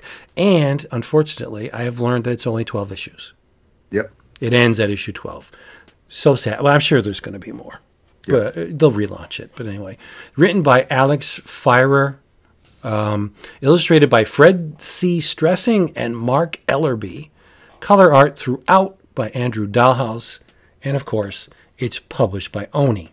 So here's the deal. I'll try and encapsulate really just the big plot points. Before you get into it, let me ask a question. Maybe Dab knows this. Are these comics based on the cartoon episodes, or are they completely original stuff? Yes, they are. There are comments made throughout the issue. There are asides that reference, but they're not adaptations of the episodes. No. It'd be like new episodes. They're like yes. Okay. Yep. They take the raw material from what I've seen so far. Okay. They take the raw material from the series and they expand upon it. Gotcha. So at the end of the first adventure, Rick being Rick, the total prick, took the golden. You don't need to know who these characters are. People who like the show will know. Took the golden folds, platinum fold, and niece Noelle, and shunted them off to another dimension. Why is that a problem? Because Morty is head over heels gaga for Noelle. And she kind of sort of feels the same way about him, more or less, right? So the dimension that Rick threw them all into was called Antihala. What's special about this place? It is a domain populated by gods that were killed by human hands. And wouldn't you know, most of the gods in this little pocket dimension were sent there by Rick. They call him the Ender of the Eternal, the Deocidal Irritation. And there's one god in particular that's really pissed off, and his name is Nunzimel, the Think Giver. He gave Rick all the intelligence necessary to save the universe, but Rick ended up wearing Nunzimel's head as a hat. He killed him. This is a previous miniseries called Rick's New Hat, or maybe it may have been a one-shot. But the thing is, like, that's just in like 1 or 2 issues. It goes, there's a tech bro named Glug Vronsky that is he's created in the Elon Musk mold, right?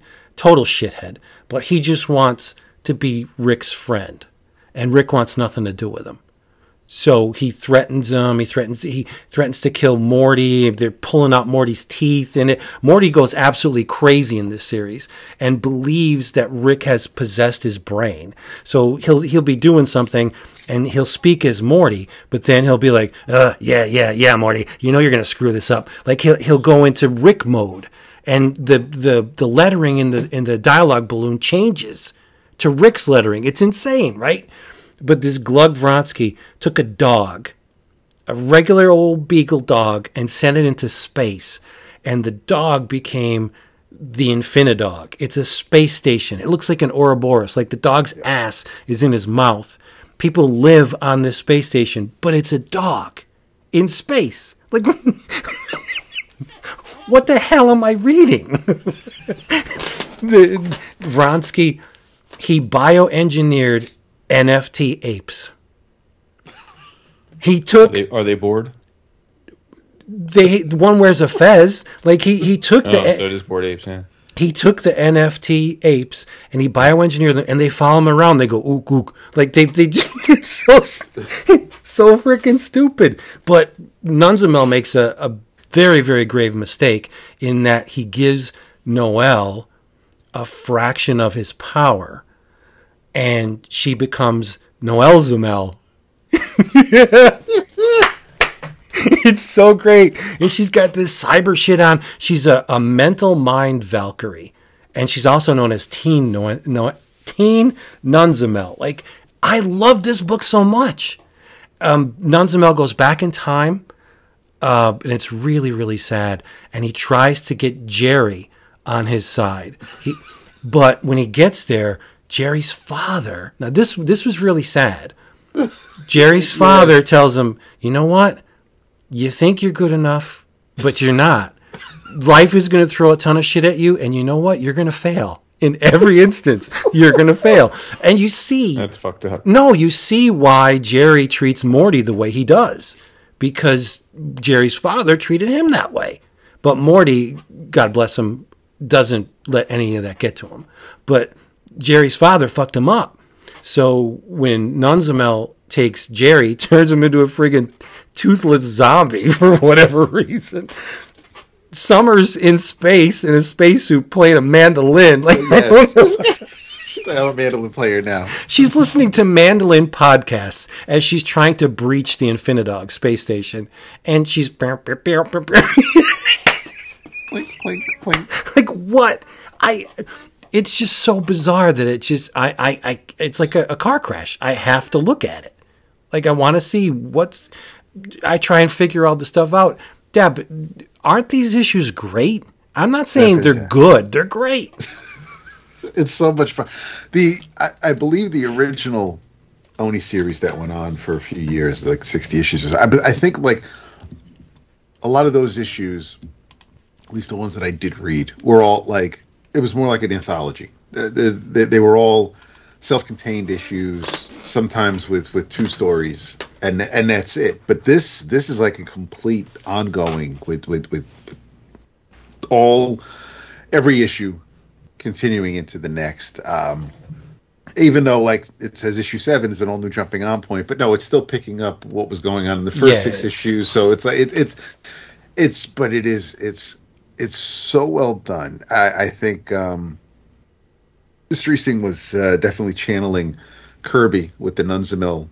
Oh, definitely, the model sheet, and same thing with Auntie Holla, and there's just I could separate. Yeah, I enjoy the cartoon for what it is. I mean, we watched an episode tonight before I came upstairs. There's just which was basically a Die Hard parody, and it was and Summer was the star of that. It was fantastic. This issue, these issues here, yeah, I mean, there's just a lot of inside jokes. There's even the writer is making himself laugh because there'll be something happening on a page and you'll see a little editor's note down at the bottom, and he's just like talking about whether or not he's got to make eggs for breakfast. It's so that's a god. Weird. That's the god of captions. Oh, I'm the caption god. Yeah, that's right.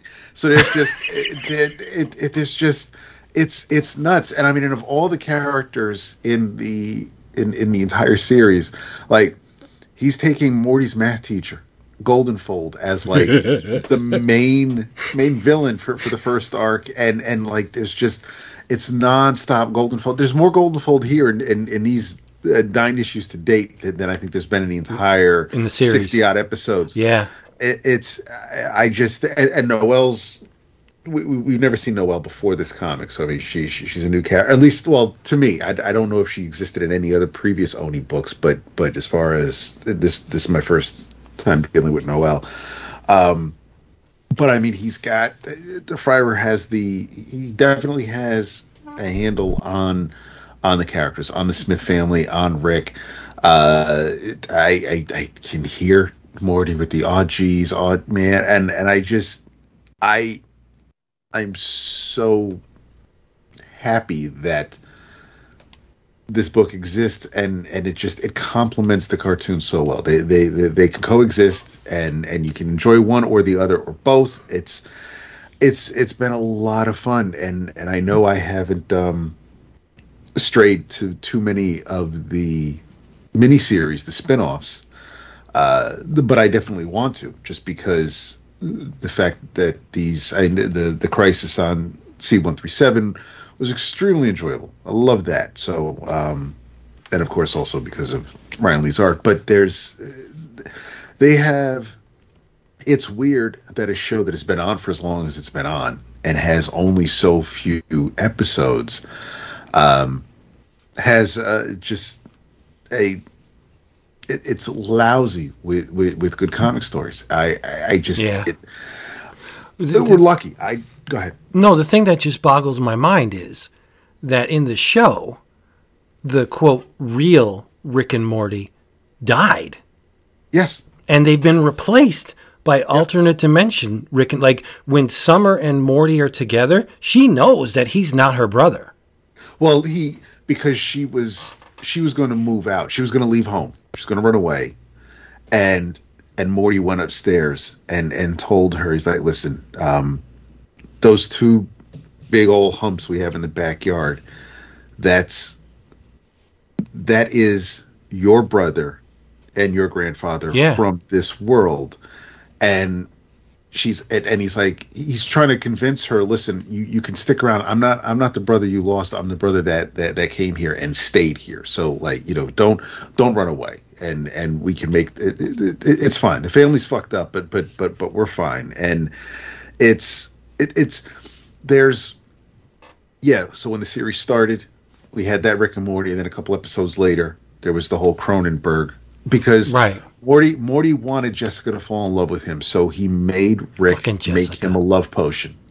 Yeah. And Jessica, but unfortunately, because like Morty had a cold, he had the flu, that was like the one thing that could make this go haywire. And he did. He sneezes at the prom, at the dance, and now everybody is sick, but everybody is sick over being in love with Morty. They all want Morty.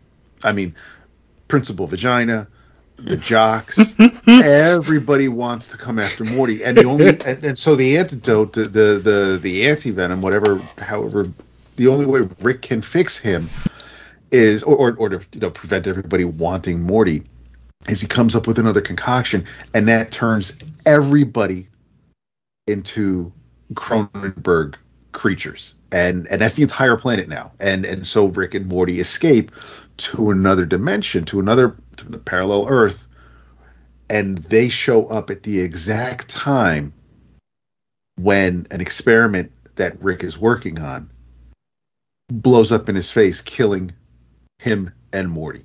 So they're able to just come and slide right in without missing a beat.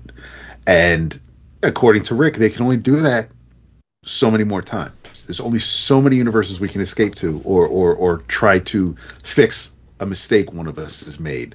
And so the planet that they're on right now, the series the planet they live on now is the Earth that they've been on since the first season, but it's not the original Earth that the series started. It's just, what I enjoy about the series is that the science fiction is out of this world, but it doesn't insult the viewer and provide, and you don't have to watch every single episode, but if you do, obviously every once in a while there might be a callback to something, but it builds and it's fantastic. It hurts knowing that we have to wait so long between seasons, and I did watch the trailer for season 7, and it's going to take a minute to get used to whoever's voicing Morty does a pretty good job from what I can tell, from what I can hear. The dude voicing Rick, it's not quite there. So it's going to take, I mean, it's not enough for me to go, I'm out and fuck this show, but it's going to take me a minute. It's going to take me probably a couple episodes for me to get in, to feel comfortable with this voice after hearing Roiland do it for so many years. So it should have got Tony. Tony's he's the perfect Rick. Jason, it's just, the Glug character, the tech bro, he genetically enhances a fetus, and the baby's all roided out, and he's got little tiny legs and like huge arms, but he's a libertarian. And he's got taxes don't equal liberty across his. Hilarious. It is so much fun. There's a god that's a booger.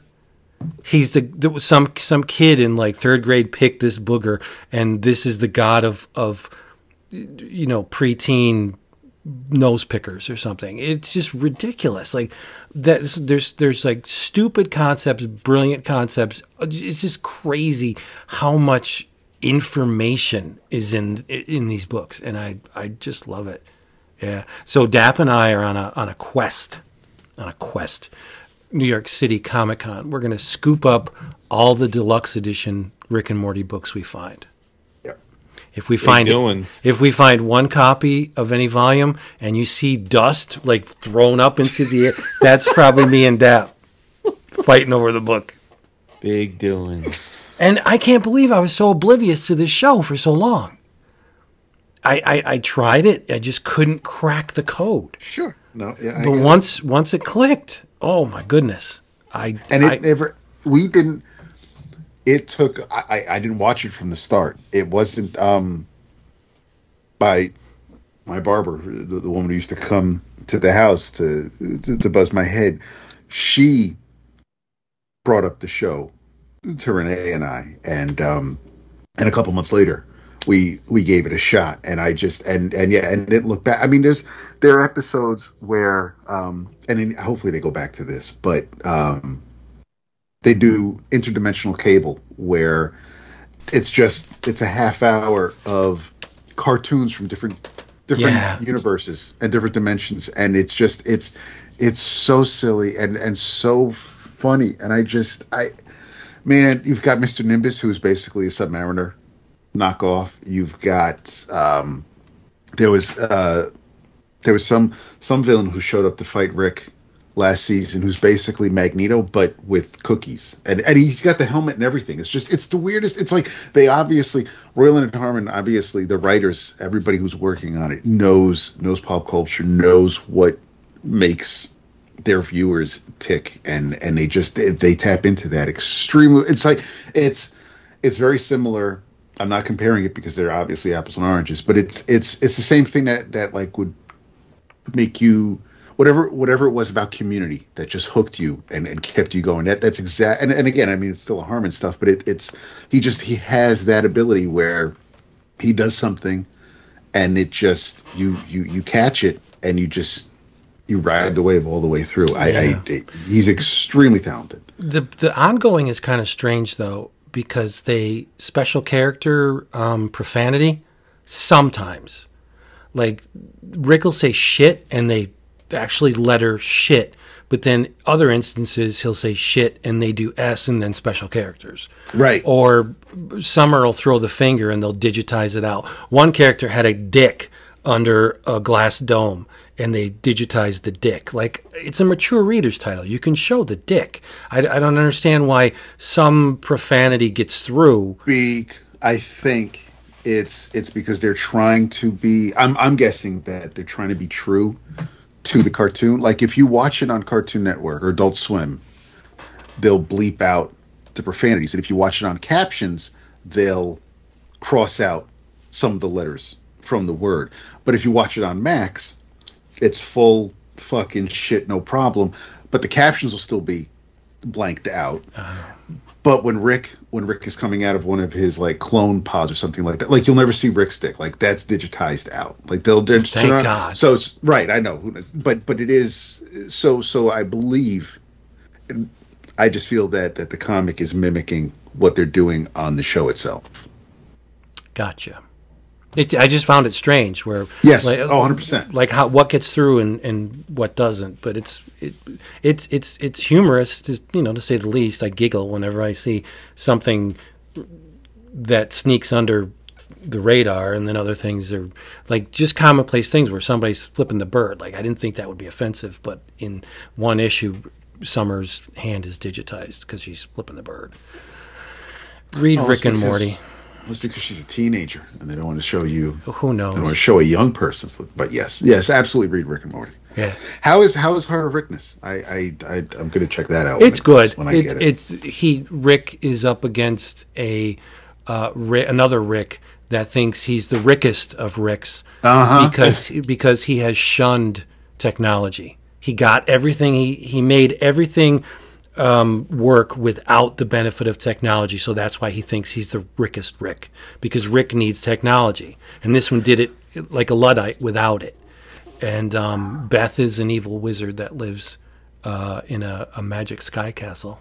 I have one favorite episode that's just a standalone all-time favorite that I could just go back and we've gone to it a couple of times over the years, and I think Renee's tired of it now. But I'll watch that just because it cracks my ass up. But my favorite episodes tend to be when we either go to the Citadel of Ricks, because all the Ricks from all the universes got together and they just decided to basically build a station in space where that's where all the Ricks go to hang out. And that's a lot of them live there, but some of them just go there, or they'll pick up another Morty if their Morty died, and they get to loan out it. Like, you get a free ticket. Like, it's insane how wild they think these things through. But we have gotten a little bit more into Rick's origins, where he and his wife are no longer together. One universe where Beth dies, and so we see Rick. We start to understand why Rick is the way he is, and how he came to be, and why he treats friends, actual people that he should care for, why he treats them the way he does. It's just some of the just crazy zany Rick and Morty adventures are great to watch, but I really, really do enjoy the ones where we delve a little bit into the characters' pasts and just see how they got to be where they are. Yeah. It's like an onion, Jason. There's layers. So many layers, like a blooming onion. Yes. You know what? In about 5-6 years, Jason's gonna be like, "Hey, got this new book. It's Rick and Morty. You ever hear about it? It's really good." I'm not the one that has Venom Rises 887 on his list. So I'm never going to read another superhero comic. The big two sucks. It's like, I have never ever said that. Symbiotes are the fucking bomb, yo. I'm like, Oh, shit. Hey, everybody. Thank you for listening to this. Man, Dap, you notice like Vince is like that. You know, they say when a shark attacks, you punch it in the nose. Like, Vince loves to dish it out, but you push back a little bit, he gets all hurt. He gets all his feelings. You call that pushing back? Wow. I don't know. You're wrapping up the show. So. Well, I mean, in your travels, we're like 220 now. But oh no, that's good. That's the best. Oh my goodness. So, Jason, what else are you reading that's floating your boat? No, I thought we were wrapping it up. No, we don't have to. Oh. I mean, speak on it. Me. Speak on it. You're the producer. I mean, you know. Yeah.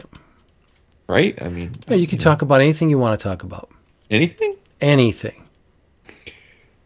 Well, I will say that I got to show some love to. It is October, right? Which usually means, at least for some of us, that it's time to delve into the horror.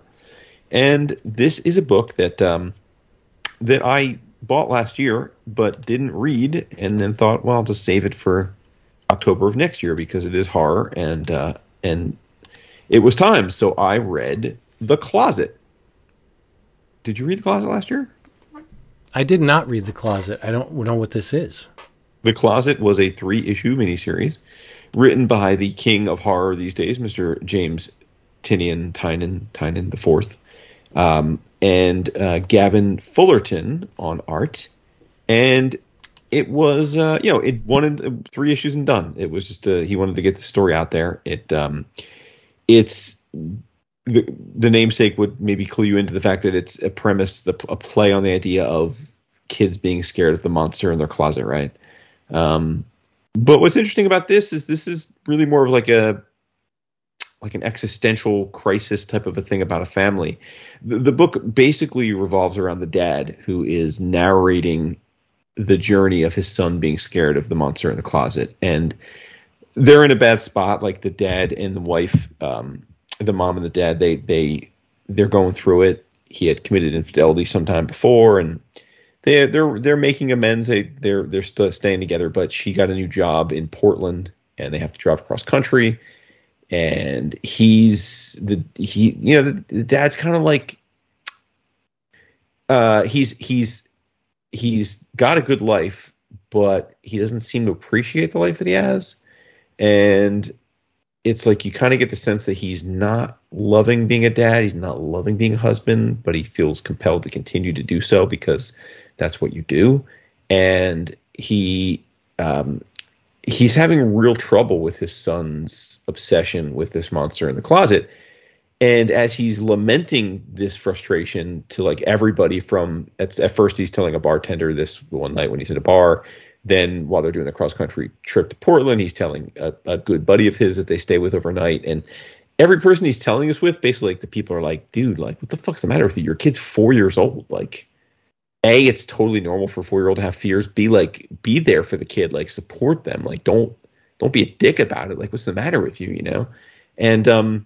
And all while this is happening, of course, like because it's a horror comic by Tynion, like the kid is seeing what looks to be a real monster in his closet, right? But then the dad's like, well, I really haven't tried to deal with it because we're moving, and like so that closet's not going to be in his life anymore. And of course, you know, this being horror, and we've all been there before and kind of can guess where it's going to go. Like it's not that particular closet, it's any closet, and it kind of goes from there. And the cool thing about it, though, is it's not a conventional horror story in the sense that you find out why the kid is freaked out about the closet. And it's not at all why you think he would be freaked out about the closet. And it really is, in many ways, his dad to blame. And it's not like any kind of like, there's no like, this isn't like abuse or like any kind of creepy shit like that. Like the dad's like a legit dad who loves his kid. But like, but his dad is to blame for the kid's fears of the closet in a way that he doesn't realize. And it was interesting. I mean, I wouldn't say it's my favorite thing that Tynion wrote, you know, because it was much more. It almost felt in a weird way like he was working through some demons of his own childhood. Like it read like that, and for all I know, that's not the case at all. It could be just something that was in his mind to tell a story, but it felt like that. It felt like he was trying to work through some issues that maybe he had with his parents and his family situation. So it felt very personal. But Fullerton's art really hits the mark on this, and the choice of the way they render the monster was interesting. They render the monster almost like the way that aliens are typically rendered, you know, Vince, like with the little skinny bodies with the giant head. It's rendered that way, but it's not completely analogous because the monster is very dark skinned and has really jagged, scary teeth. So it's not just like an alien, but it's kind of got that body type. And I found it pretty fascinating. Quick read. Not a bad way to start off the horror binge. I've got a bunch of horror books queued up for the month to dive into. So, but I'm glad I got to knock it out of my queue. It's been sitting in my iPad for a long time. So it sounds good.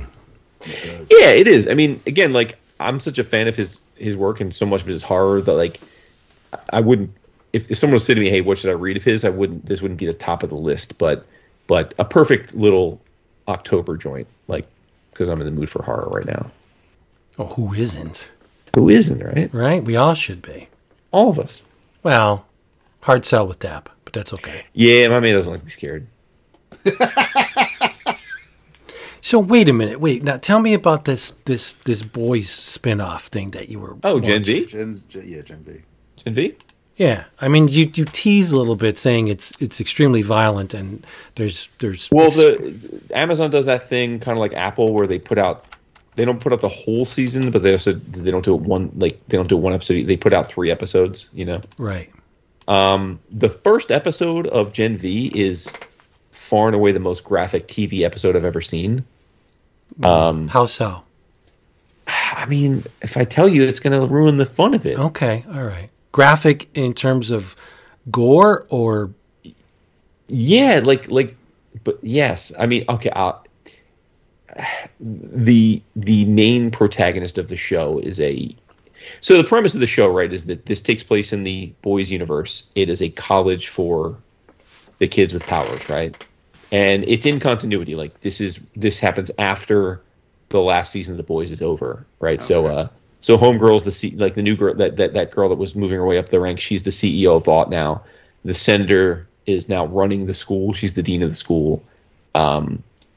Everybody knows the truth about the serum, right? Like that like, you know, these kids were injected with this. Their parents knew about it, that type of thing. So like these are it was like it's Vaught's way of like controlling the narrative, right? And having these kids go to the school and at first it's kind of like got a Teen Titans vibe, where like you go to the school and there's a leaderboard for the 10 best kids, and the idea is that these kids are the best of the best, and that they're eventually going to get a chance to either be like in the 7 or another big group, another regional group. And we're kind of brought into the freshman class, like with the freshmen and the main protagonist is this young woman who controls her own blood. Like that's her power. She can do things with her own blood. And I mean, I'll say spoilers to anyone who, if you haven't watched it and you plan on it, like I'll throw the spoiler warning out but to answer Vince's question, like they flash back to her getting her powers like any, with the X-Men mutants, right? And just like with the X-Men mutants, her powers manifest when she's going through puberty, and she gets her period, and like she goes to the bathroom because she has her period, and her mom comes in to see like what's going on, and like any girl who might be like kind of freaked out about that happening and the nervousness of it in the moment, her period blood like flies out and like cuts her mom's throat. And like, so her mom's like dying in the bathroom, right? And the dad comes in and be like, "What's going on? What happened to your mom?" And so she, understandably, like freaks out and she screams and like has a panic attack because of all this going on, and she kills her entire family with her period blood. Like she fucking eviscerates her family, like slices them to pieces. It really warms my heart that you're giggling as you're telling us this. It's crazy. You've come a long way. Well, this is like the boys' comic. I mean, the boys' comic is always, so that's one thing. And then there's like another scene where her roommate in college goes by Cricket, and because she can shrink, like Hank Pym, Wasp, Ant-Man type of thing. And when so this dude, that she hooks up with this dude and go back to his room and they're hooking up, and he's like, "I want you to shrink down, like and play with my dick, And she's not really feeling it. She's like, "Nah, let's just I just want to be me." And he's like, "Nah, it'd be hot, like if you."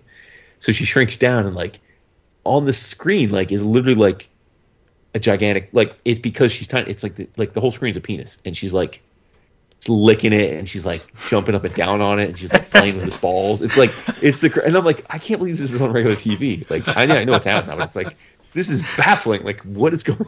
Like it's crazy. It's on my must-watch list now. Yeah. So like and again, it is like a college like drama, right? Like the kids are up to their own shenanigans and whatever. But it's pretty crazy, and it's I just think it's a pretty simple equation here. If you like the boys, I think you'll like this. But I find it interesting that you and a bunch of other people, when I mentioned it on the Slack, were like, "Oh yeah, I wasn't going to watch it, even though you liked the boys because you thought it was going to be a whole different thing." I mean, it's to me, it feels like just like the third season of the boys. Well, the promo image doesn't do it any favors. I know, because it looks like a silly CW super teen show.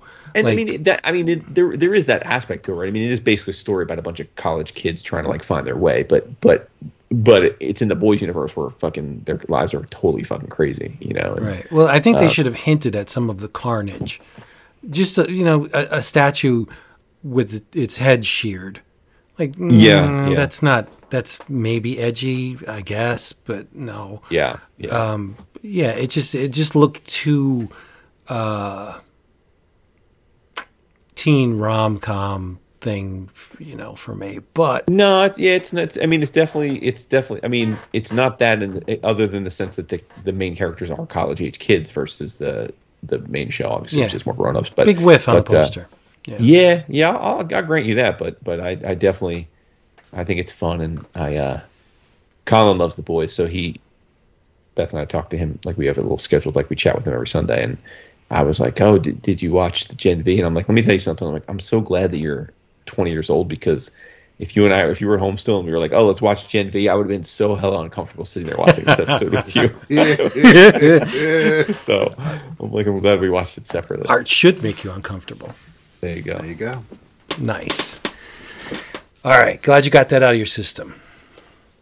Yes. Good prompt. Thank you for pointing the way. And I'm going to point you the way to massive savings. What? Just go to cheapgraphicnovels.com. Cheapgraphicnovels.com. It's all there. Manga, omnibus editions, collected editions. If you want it, and there's a lot of pages in a spine, chances are really good you're going to find it at cheapgraphicnovels.com for a major discount.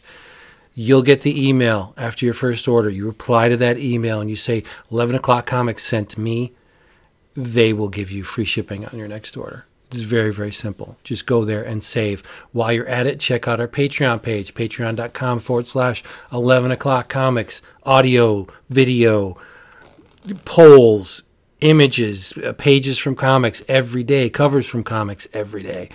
You get to weigh in on the book of the month, and should you decide to do so, you can join the dedicated Slack channel. We all have a big old powwow each and every day about everything under the sun. I read this. I thought it was great. I wasn't feeling it. This happened to me last week. I just bought this beer. It's great. Here's a can, and you can go out and buy it yourself. So it's like we just throw massive amounts of information at each other all day. It's a lot of fun. Patreon.com/11 o'clock comics. In your travels, I want you to read the latest issue of Gutter Hunter. It's number 3. It is, of course, produced by the man, Robin Bougie. It is, there's a whole mess of stuff in this issue. You want to know more about Hookjaw from the British Action comic? Well, there's something about that in here. There's The Cat, a revival of a Golden Age hero explicitly. There's a lot of commentary by Mr. Bougie about how mainstream comics suck and publishers rip off artists. So, you know, if you're a die-in-the-wool mainstream fan, you may take issue with a lot of what he says in here, but I don't see him throwing around a lot of falsehoods. Yes, they are on steroids, but he's right about a lot of stuff. He looks at Robert Crumb's anti-vax comic and wonders, you know, just what the hell Robert's thinking and why he would think that. There's an article on David Peter Sue from Quadrant. Oh, shit. Yeah, he tracks this. This is a good thing about Bougie. If he likes something, again, he has to know everything about it. The past details, the present details, where this person or comic is now. He's very exhaustive in his info dumps, and he's just wondering where Peter Sue is today. And I guess he just dropped off the map. Like, family members don't even know where he is. Oh, shit. Yeah. And, of course, the Peter Sue article is peppered with explicit imagery. Yes. There's Comics Gateway Drugs, where he asks through social media, what was the comic that got you into independent comics like hardcore? And, of course, you know, the usual suspects, Ralph Snart, Teenage Mutant Ninja Turtles, Robert Crumb, Usagi Yojimbo, Madman, Fabulous Furry Freak Brothers. I mean, that's just what I'm pulling from the images. There's a lot more in the actual text. Yeah, it's great, and it's all hand-lettered. My man, Bougie. So if you know or you're experienced to the worlds of Robin Bougie, you know what you're going to get from this. There is an article, or a comic actually, by James Lloyd on the late Kate Worley about just how much Omaha impacted the author and what she gave him and many other people who read Omaha, and what happened to her, and like the ending that everyone knows about. But yeah, it's a very heartfelt little strip. So I mean, I love Bougie and I love what he does. I've been a Cinema Sewers fan from day one, and he's just taking the Cinema Sewer approach and he's applying it to alt comics. So get it. It's it's massive. It's like 100 and some pages, $12. Just Google Gutter Hunter, Robin Bougie, and you'll probably be taken to the his storefront and just buy it. Don't even think about it because it's really good.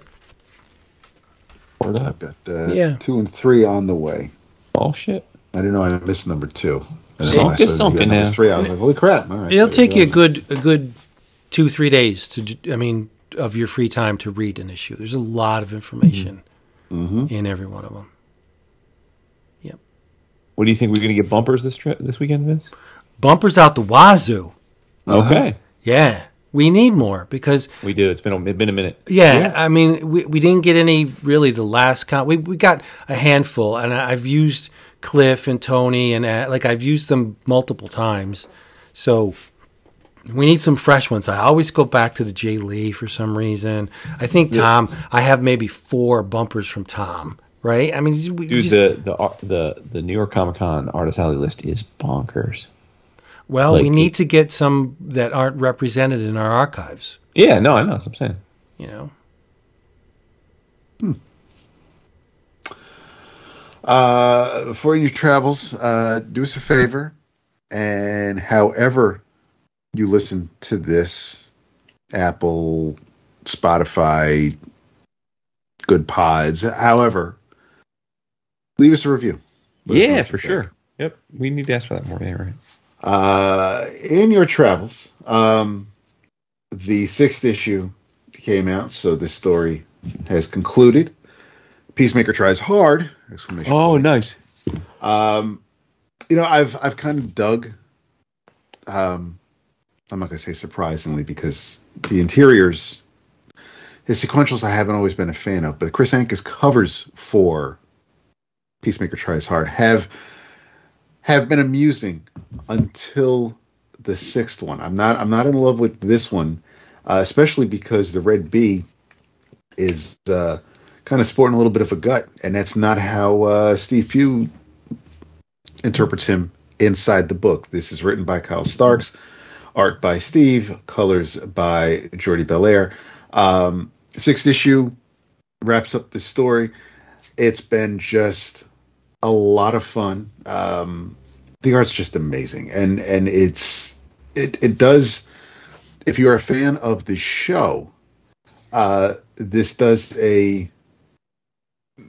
Starks does a good job of humanizing Christopher Smith, of making you actually give a crap about the Peacemaker and realize, and the show did that. Gunn did it with the show as well, as far as trying to explain why he is the way he is and what kind of shit ass his dad is. But this just seeing a golden age hero like Red Bee dealing with Peacemaker and their relationship as the last couple of issues were unfolding. There's a great moment, and man, Starks, whether he's writing about ghosts haunting lesbians or sidekicks from a stuntman, it's so weird how somebody can write one type of story and then actually make you go, oh, reading another one. It's just when Peacemaker and Red Bee are taking on Monsieur Mallah and the Brain, when there's a scene where they're in the war wheel, where Peacemaker and Bee are in the war wheel to take out the Brain, because the Brain is now in possession of Chemo's body, and he Red Bee turns to Peacemaker and says, "You asked me once how I could be positive all the time," and he talks about his time in World War II and how the boys in his squadron who all died, how they never had any kind of day again, good or bad, and so he's just decided that it would be a disservice to them if he did not make every day the most beautiful, the best thing it could possibly be, and so he's dedicated his life to living a life without regrets, and it's just one of those things where, and of course Peacemaker just cuts the moment in half by saying, "Geez, Richard, I didn't realize what a poet you were," and it's just, and then of course Red Bee does a very heroic thing, and it just, the way those pages, the way Steve draws these pages and shows the chain reaction of events, but once Peacemaker is back home, it's his birthday, and All of his friends, you can call them that, are showing up. You've got Waller and King Shark and the rest of the Suicide Squad is over here in his double wide waiting for him to finish flipping burgers. He's like, I've got some vegetarian options, which is basically just fucking 2 stalks of celery inside a hamburger bun.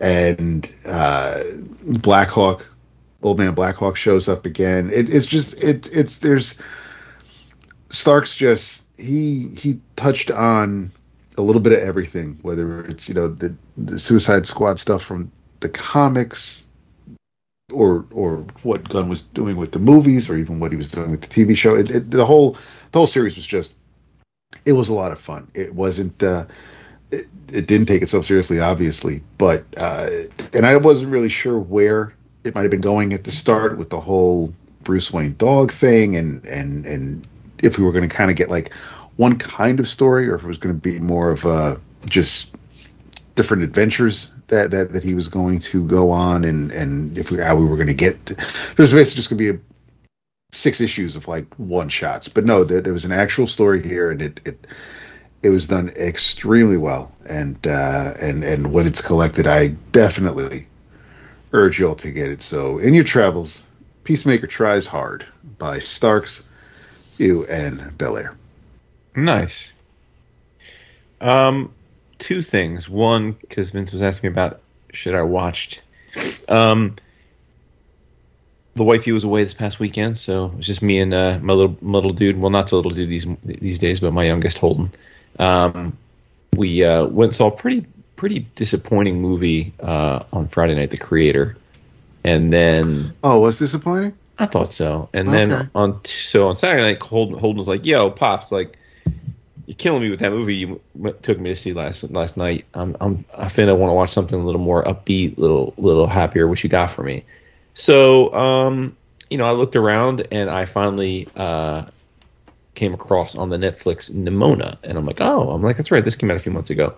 And it's an animated movie that was originally auctioned back in 2015 or 16 by a studio, an animation studio associated with Fox, and then when Disney bought Fox, the movie got, along with lots of other stuff, got canceled and the like, and it was kind of in limbo, and then Annapurna bought it, and so it finally came to light. So it's based on a graphic novel, same title, Nimona, which came out in 2015, and got all the flowers when it came out. It was one of those books that was on all the best of lists that year and everything, and I didn't read it. I'd never read it.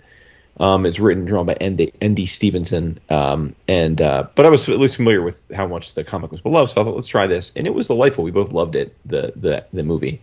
My understanding, it's subsequent to watching the movie, is that it's very different than the graphic novel. It's quite different, both like not just animation style, but plot and everything, and they changed a lot in the movie, but I thought the movie was great. The premise is basically that the namesake Nimona is a precocious young girl who becomes effectively a squire for a disgraced knight who was he kills the queen during his coronation, but not like what it was. He was basically framed to do it. He was given a sword that had a kind of like a bomb in it, and he had nothing to do with it. But the whole kingdom thinks, of course, that he just killed the queen.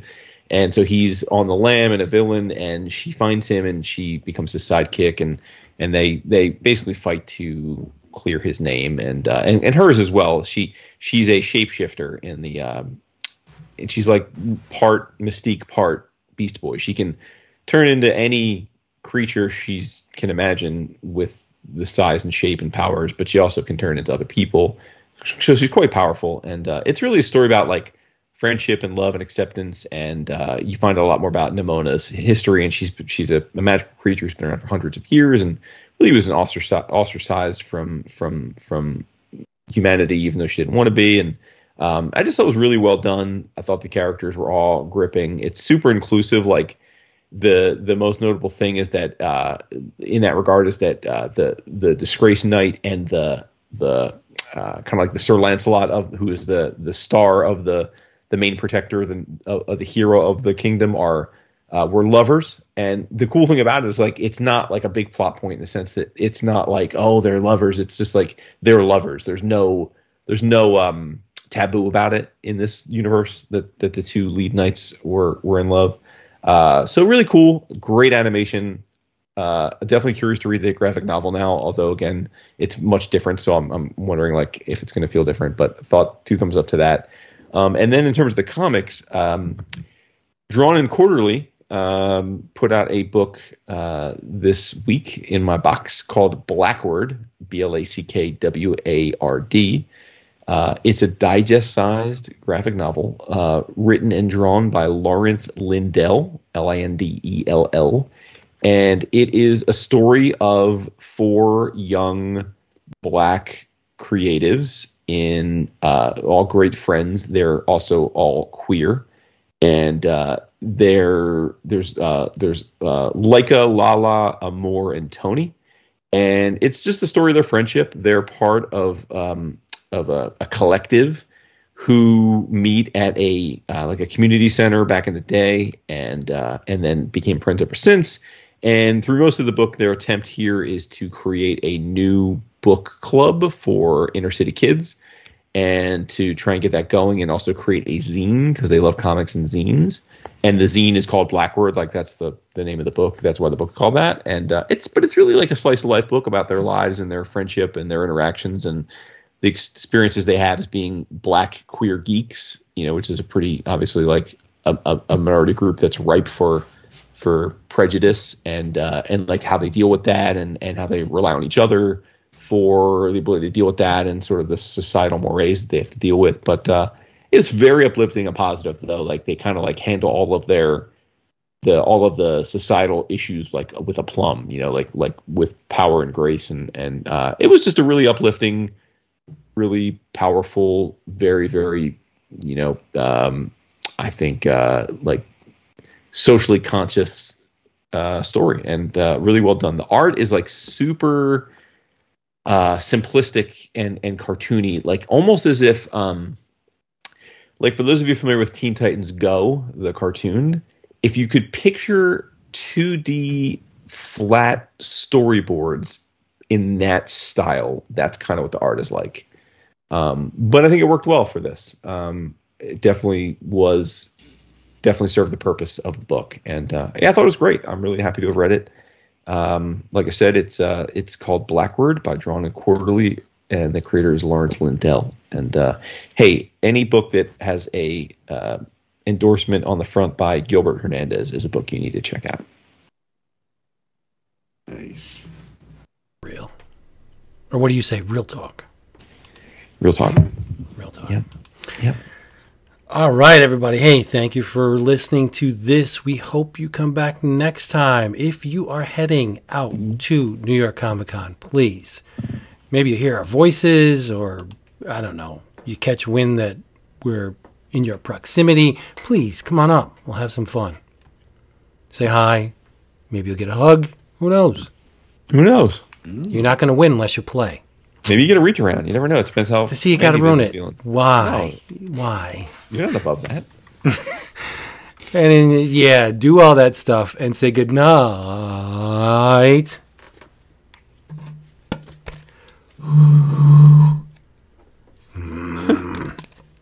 That doesn't sound like a seltzer bottle, my friend. It is. It's Really? totally it's not seltzer. It's flavored water.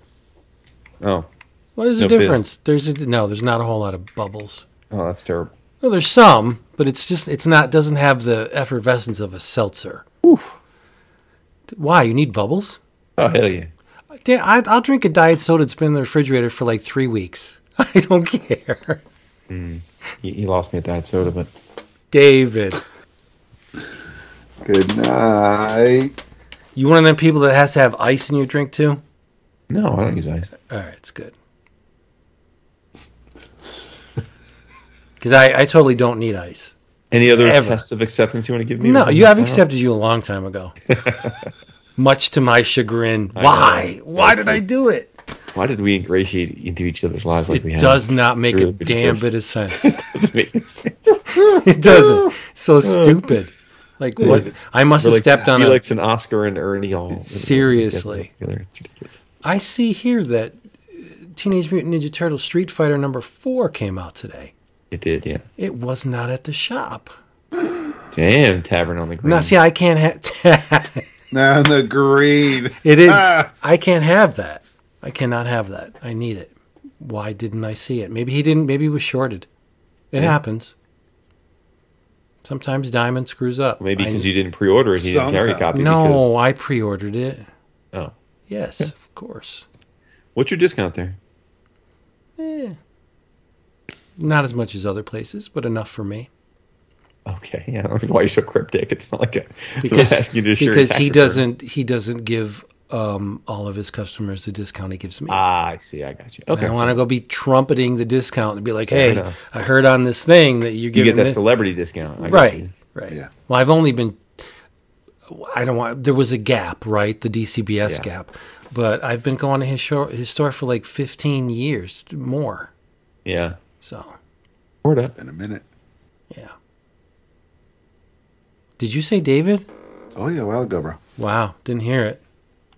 I guess you guys were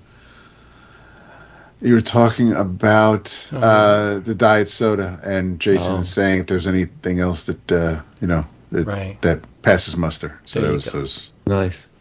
Well, we will be seeing each other in 7 days. Oof! Cannot wait. I mean, I have to, but yeah. Hey, I'm going to throw something out. It can be bonus content or it can be main show. Your choice, producer. But seeing as how we're going to have New York Comic Con roll up on us and the month is going to fly by, I say we do Clementine Volume 2 as the book of the month. Done. Easy peasy. All right. Nice. We all going to get it. We all want to read it. We all love the first volume. Bought it today. It's like it's quasi horror, right? Zombies. I don't think there's anything quasi about it. Yeah, it's horror. Yeah. So horror wrapped in an emotional shell. That's right. Yep. Maybe this book she'll come to terms with her burgeoning sexuality. Mayhap. Don't just not a first second book. Not fun unless you react. Like that totally just takes. It's like saltpeter for me. Wait. What reaction were you hoping for? My dude, or something. Just let it go. That's no fun.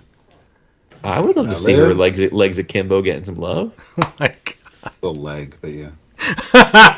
Oh, true. Nice. That's nice. Leg akimbo. That is beautiful. Talk about heartfelt.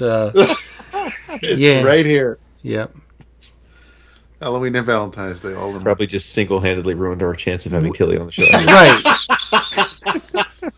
Which brings one episode she listened to. Which brings it all back to Robin Bougie, because in an issue of Cinema Sewer, he talks about an amputee porno film. And yes, go dig up that issue if you want to read about it. Nice. Yep. Hey, we're out of here. Body part was interested. Tell them now we're getting no one coming up to us at New York Comic Con. Thank you very much. No, Dan T's or we're definitely getting them. By the way, Dan T's a freak, man. He's a freak. I like him a lot. Like he's definitely yeah. As he's gotten comfortable on the Slack, he's starting to post that freaky stuff. I like it. Freaks are good. Yeah, we got a lot of freaks on the Slack. And if you want, if you there's a high concentration of hardcore patron supporters of VOC and freakiness. Yes. Nothing wrong with that. In aggregate, it's wonderful. Yeah. Tell them you love them. I do. I love you all a lot more today than I did other days. See what happens when you read fun comics? It's crazy. Or you have good audio. All goes back to him. Doesn't it? That's why we're here. The star of their own story? Like, isn't that? Yes. I ain't no fucking NPC. Yeah. That's it for that one.